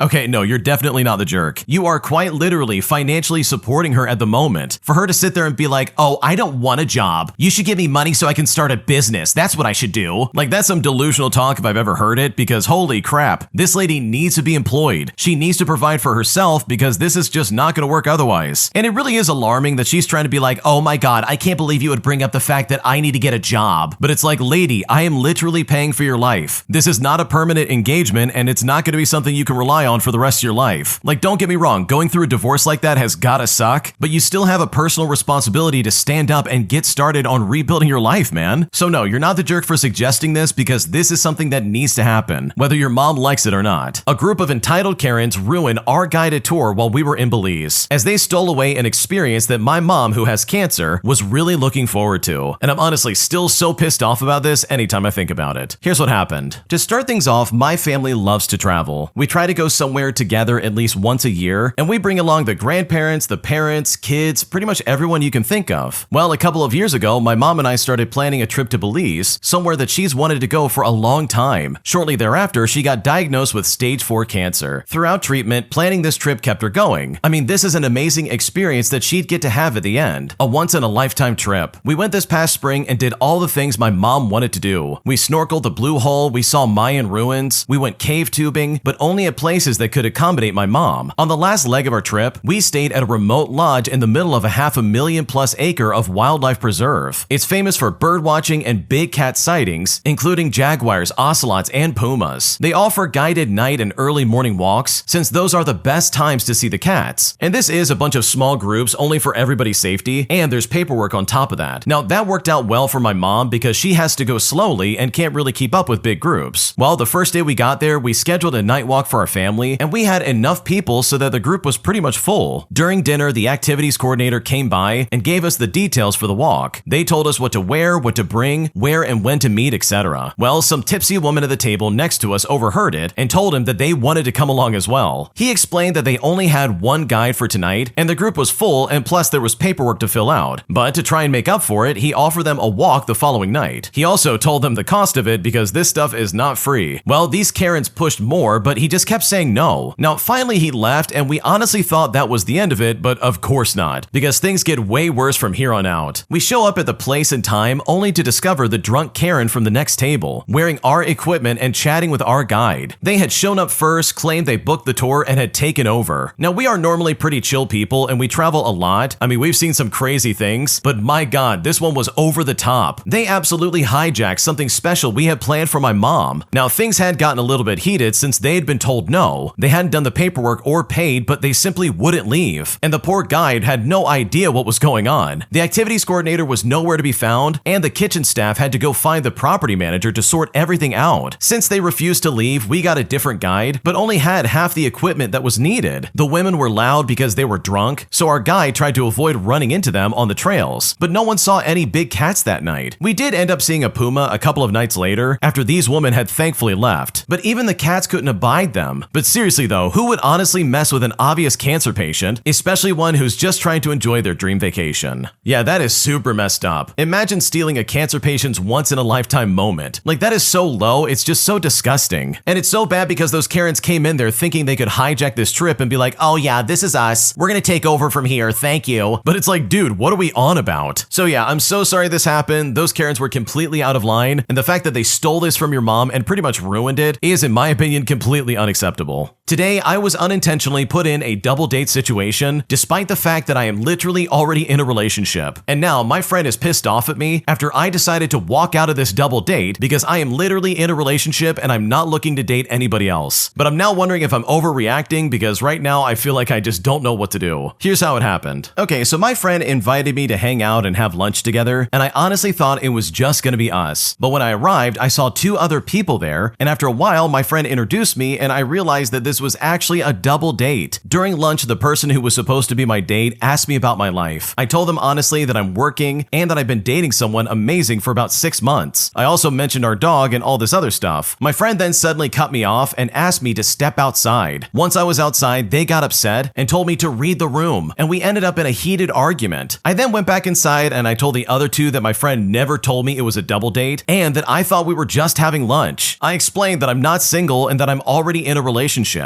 And then after that, I left the restaurant feeling very angry. Well, later, my friend messaged me saying that I overreacted and that they lost face because of me. But I felt furious at the way they behaved and I just blocked them. It's now been like 2 weeks and I keep asking myself if I was wrong to react the way that I did. So did I overreact? Because right now I don't know if I'm in the wrong. Oh my gosh, your friend's an idiot. Who in their right mind would bring someone along for lunch and be like, oh, by the way, you're gonna be going on a double date without realizing it. No, I don't care that you're in a relationship. Why would I? It's like, what are they doing? They know you're in a relationship. They know you're not single. And then they try to be like, hey, what are you doing? You're ruining the thing that you never wanted to be a part of. Come on. And it's like, dude, what's going on right now? What are we doing? This is so weird and crazy. Like, this is some crazy behavior. So no, you're not overreacting. I would freak out on someone if they did that to me. But the one part that just really makes me laugh is how they're trying to be like, oh, I lost face because of you. But it's like, dude, the original poster did not affect their reputation at all. If anything, it probably confirmed what it really was, them being a scumbag to other people. So yeah, this whole situation is really dumb, and in my opinion, you did not do anything wrong. My shady, entitled supervisor fired me for no reason, while also withholding money from me from 2 paychecks. So I decided to get some petty revenge by literally getting him fired by exposing him for the shady crook that he really was, which thankfully led me to getting my job back and that guy getting kicked out with his tail between his legs. Here's what happened. When I was 22 years old, I worked at a small auto shop under a newly hired supervisor who we will call Charlie for the sake of the story. He was quite rude to customers, mostly mistreated employees, and withheld 2 of my paychecks, daring me to complain. So I decided to stay quiet, thinking that I'd lose my job. Then I overheard him bragging about rolling back odometers, and with this, I started documenting everything. Shady titles, fake bills, receipts of 3 months worth of evidence. Well, fast forward and eventually, Charlie fired me without paying what he owed me. I planned to reach out to the owner, a decent man who had no idea what was happening, but his office was at a different location. However, he would visit the shop mostly to collect the weekly collections. He would also treat the staff with complimentary snacks or like a small-time pizza party, stuff like that. So I went straight to the owner. I handed him a neatly organized folder and I told him everything that Charlie did. The owner assured me that I would get my job back, but asked for some time so that he could investigate the matter thoroughly. Well, 2 weeks later, I got a call from the owner and he told me to come down to the shop. He then stormed into the shop with a few bouncer-like people. The owner contacted most of our customers who were treated rudely, took their feedback, and then made some notes. And I was confident enough that the owner had considered my evidences during his investigations. Now, what happened with Charlie, you might be wondering? The bouncers with the owner grabbed his collar and threw him right out of the shop. He then walked away with a puppy face and like a dog with his tail between his legs. One of my coworkers replaced him, and the shop eventually turned into a genuinely pleasant place to work. And for years after that, we would joke about this dark chapter because, my God, it was a crazy experience. Dude, the original poster got so lucky in my opinion because holy crap. Sometimes these kind of supervisors just don't get the axe when they absolutely should. They're these toxic people who do shady stuff behind your back. They're always like doing things to you to try and get you in trouble. And then eventually you're the one that gets the short end of the stick and then you get fired. But thankfully karma was on your side because this guy got exactly what he deserved, especially when he's doing shady stuff on the clock. If you like Am I the Jerk, you're probably going to love Am I the Genius. Check it out, link down below in the description. Also, go to AmITheJerk.com/submit if you would like to submit your own stories. Am I the jerk for wanting to lock my bathroom door after I found out that my brother's girlfriend has been ransacking all of my makeup and all of his kids have been destroying my bathroom on a daily basis? Because right now I'm really frustrated and I don't know what to do. Here's what's going on. I'm a 34-year-old female who lives in a roommate split apartment with my mom. This arrangement started shortly after COVID, mostly because my friend group lacked responsible roommate candidates. They were constantly job hopping and bickering over petty things, and initially it was a good situation because my mom treats me like an adult.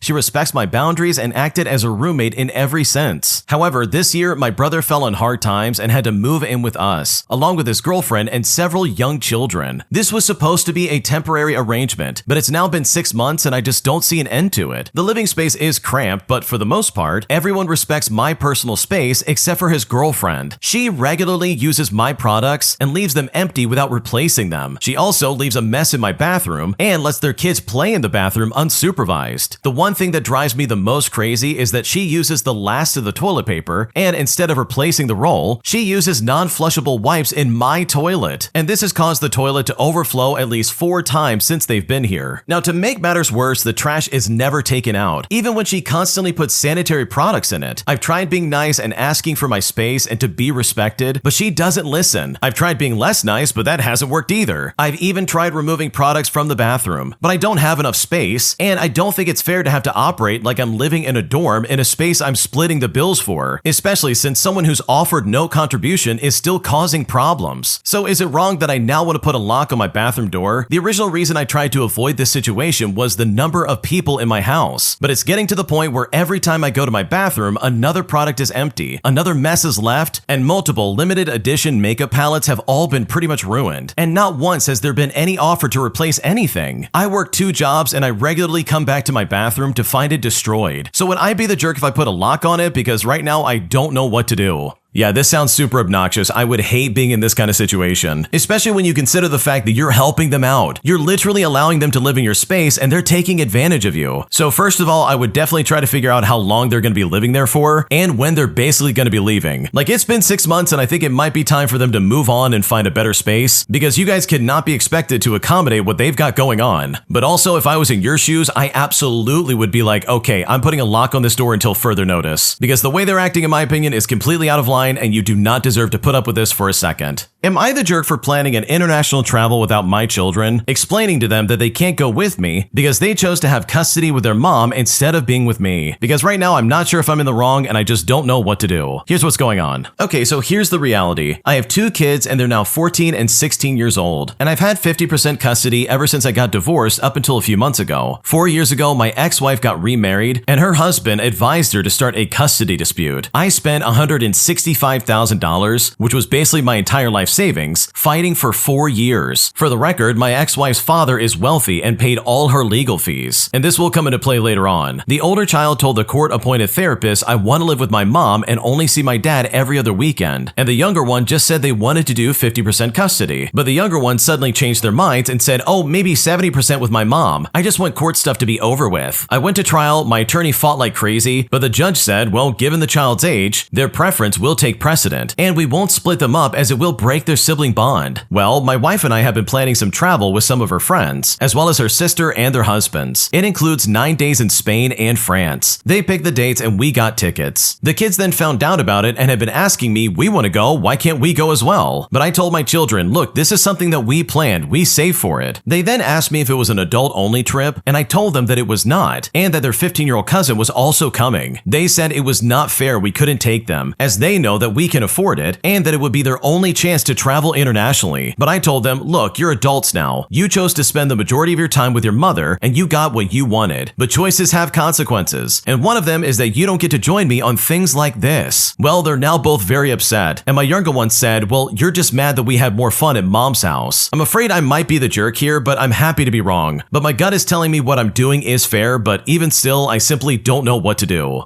Okay, honestly, I think the original poster is a massive jerk. You literally blame this on your kids choosing to go with their mom instead of you. And I'm sorry, that is so out of pocket and so incredibly rude. You don't blame kids for that stuff. That's already stressful enough. They're being torn between their 2 parents and it's like, dude, what do you expect them to do? So yes, I think the original poster is definitely the jerk, especially how they basically threw their kids right under the bus. Am I the jerk for refusing to drive my friend to class every single morning after they sold their car so that they could buy concert tickets? Because right now he is very frustrated that I don't want to help him out, and at this point I don't know what to do. Here's what's going on. Okay, so my friend and I go to the same university, but we live in different neighborhoods about 30 minutes apart, and up until recently we both drove ourselves. Well, last month my friend decided to sell his car to buy concert tickets and some merch for his favorite DJ that he's gonna see. I thought it was kind of impulsive, but it is his money and he can do whatever he wants. Well, this week he started asking me to drive him to class every morning, and I didn't really mind giving him a ride once or twice when it was on my way, but then it turned into an everyday expectation. My friend calls me every night to make sure that I'm still picking him up, and last night he called me again and I hesitated. He didn't really seem to get me there, and he even said, well, you're driving there anyways, it's not that big of a deal. But here's the thing, picking my friend up isn't just a small detour, it adds about an hour to my round trip, and I end up rushing to find parking and settle before class. Also, he's not sharing any money for gasoline, so I told him directly that I can't be his daily driver, especially since I have my own schedule and part-time job to juggle. But my friend just kept saying, oh, it's not cool, bro, that is not cool. But I reminded him that selling his car and buying concert tickets was also not cool if you can't afford it. It's not my responsibility to cover for him. He then cut off the call while I was still talking to him, and honestly, I don't think I'm wrong on my side of things, but I do want him to be responsible and not use me as his daily driver.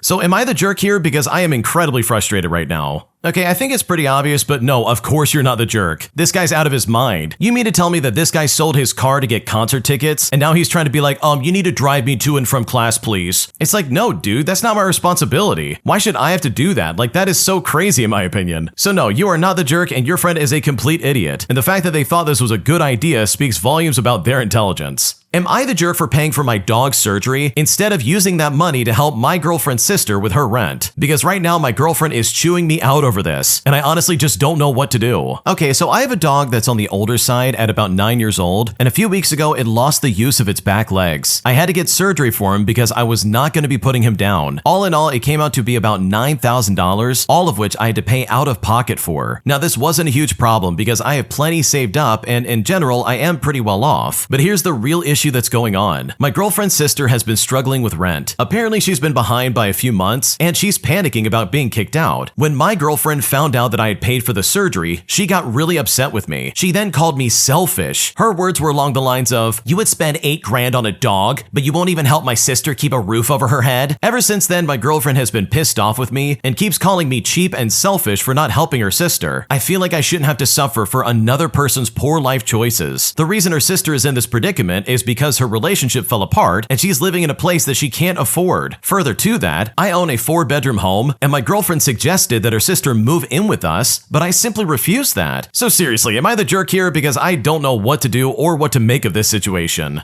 First off, no, you are not the jerk, but the fact that you saved your dog's life is somehow a slight against her sister is insane in my opinion. Like, that's a crazy leap in logic, dude. What is going on right now? You did what you had to do to save your dog, and your girlfriend is trying to be like, well, what about my sister? How dare you? And I don't know about you, but I kind of take that as a big red flag. Like, how could your girlfriend not care about a dog that's dying? I don't know, that's just really sketchy in my opinion, and at least like the bare minimum of like a litmus test of whether someone's a good person or not. So if I was in this scenario, I would be questioning probably just about everything about my relationship with my girlfriend, especially if she said something like this, along with her being like, okay, we need to move my sister in, because that's some crazy talk and not something I would ever ignore. A group of entitled teenagers tried to cut the line at Disneyland right as me and my wife were about to jump on the ride, but instead of just letting it slide, I decided to speak up, forcing these stupid idiots to go back to the end of the line. Here's what happened. About 2 weeks ago, my large family took a trip to Disneyland, and in total there is about 22 of us. My wife and I have 3 younger children who aren't big enough to ride all the rides, but fortunately, given our group size, some adults could stay with them while we got to ride some of the other larger and more popular rides. So it was our turn to ride the Smuggler's Run in Star Wars, and the wait time was manageable. We're talking like maybe 45 minutes. About halfway into it, 3 young teenage girls walked past us. One was on her phone, and the other 2 were smiling and drinking their drinks. They at least had the decency to say, excuse me, but they literally hopped a couple of barriers and met up with some friends that I assume were the ones the girl was on the phone with. And I just think to myself, myself, okay, no big deal, that doesn't bother me. Out of sight, out of mind. Now, my wife and I are near the front of the line, and we're part of the next group to get on the ride. The doors open and it's finally our turn. As we were literally about to walk on, 3 more girls show up and say, "Excuse me," and walk right past us into the waiting area. The Disney worker then asks them, "How many are in your group?" And one girl says 3, and another says 6, and another is just smiling and drinking her drink. I then put the pieces together and I realized they were part of the other group of teenagers, who also, by the way, were wearing the similar high school mascot shirts, who also cut the line and were looking to meet up with them. But that group had already got on the ride. These girls had cut the entire line and were about to take the last available seats. Now, after waiting 45 minutes and getting cut in front of at the last possible moment, I was not going to let it slide. So I spoke up. I said, "Wow, you girls cut the entire line and expect us to be cool with that?" The Disney worker looks at me and then at my wife, and then she explains to her that the girls cut the entire line and it wasn't fair to everyone else who had been patiently waiting. After hearing that information, the worker calmly looked at them and told them that they needed to leave and that they needed to head back to the end of the line and wait like everybody else. And then she waved my wife and I in to go on the ride. It was a small victory, but I was glad to see those grins wiped off their faces because what they were trying was completely unacceptable. Okay, I love the fact that you spoke up, but holy crap, you should have done it the first time. I don't care what's going on, and I don't care that they're teenagers. Anyone cutting in line at an amusement park, especially one that's overcrowded like Disneyland, like holy crap, that is a cardinal sin, and that is absolutely not going to fly in my book. But regardless, good for you for speaking up because these people absolutely deserve to get shut down. Am I the jerk for not sharing my specific diagnosis after I was asked about it during a presentation? Because even though I'm physically disabled, I still choose to keep my personal medical information private, as it is a private matter that I don't want to discuss with people. But now I'm second guessing my decision, and I honestly just don't know if I'm in the wrong. Here's what happened. Okay, for a tiny bit of background, I am physically disabled. I walk with a slight limp, I use crutches and braces many days, and I also have some substantial scars, although often covered by my clothing. Most days, a stranger could see that I am different, but may not really know what it is so different about me. A couple of semesters ago, I was taking a required class in college, and I discovered it was basically woodshop class, which by the way is not easy when I'm using crutches and such. I got to know the professor pretty well, and he was amazingly accommodating and ended up making a lot of changes to the shop just to accommodate me. He reached out to me a while ago and explained that he was teaching a class that focused on designing for clients and wondered if I was willing to come in and speak about my experiences being disabled and then serve as the client. Now, I'm a huge fan of advocating through sharing stories, so I agreed pretty quickly. So I went in and I spoke about my day-to-day experiences, the tiny bits of inaccessibility on campus that add up for me, the way I'm treated by others, etc. I was focusing on how my disability affects my life rather than what my disabilities are. So notably, I didn't give my diagnosis. But then I met with each group of students and I talked about what they could design that would help me out. The point was for them to notice a challenge and offer a solution. I was meeting with one group and one of the students asked me what my diagnosis was. I said to them, "Well, I have a few, but I prefer not to share them as that is personal medical information." The student kind of rolled his eyes and said something along the lines of, "Well, how am I supposed to design something for you if I don't know what's wrong with you?" And this obviously took me back and frankly stung a little bit. Is it wrong for me to share about my experiences without sharing my diagnosis? I can see how my words can mean less if people don't know the name of what's wrong with me, but it felt like this was supposed to be more about my experience than the disabilities themselves. I honestly feel very torn. So am I the jerk here because I really just don't know what to do?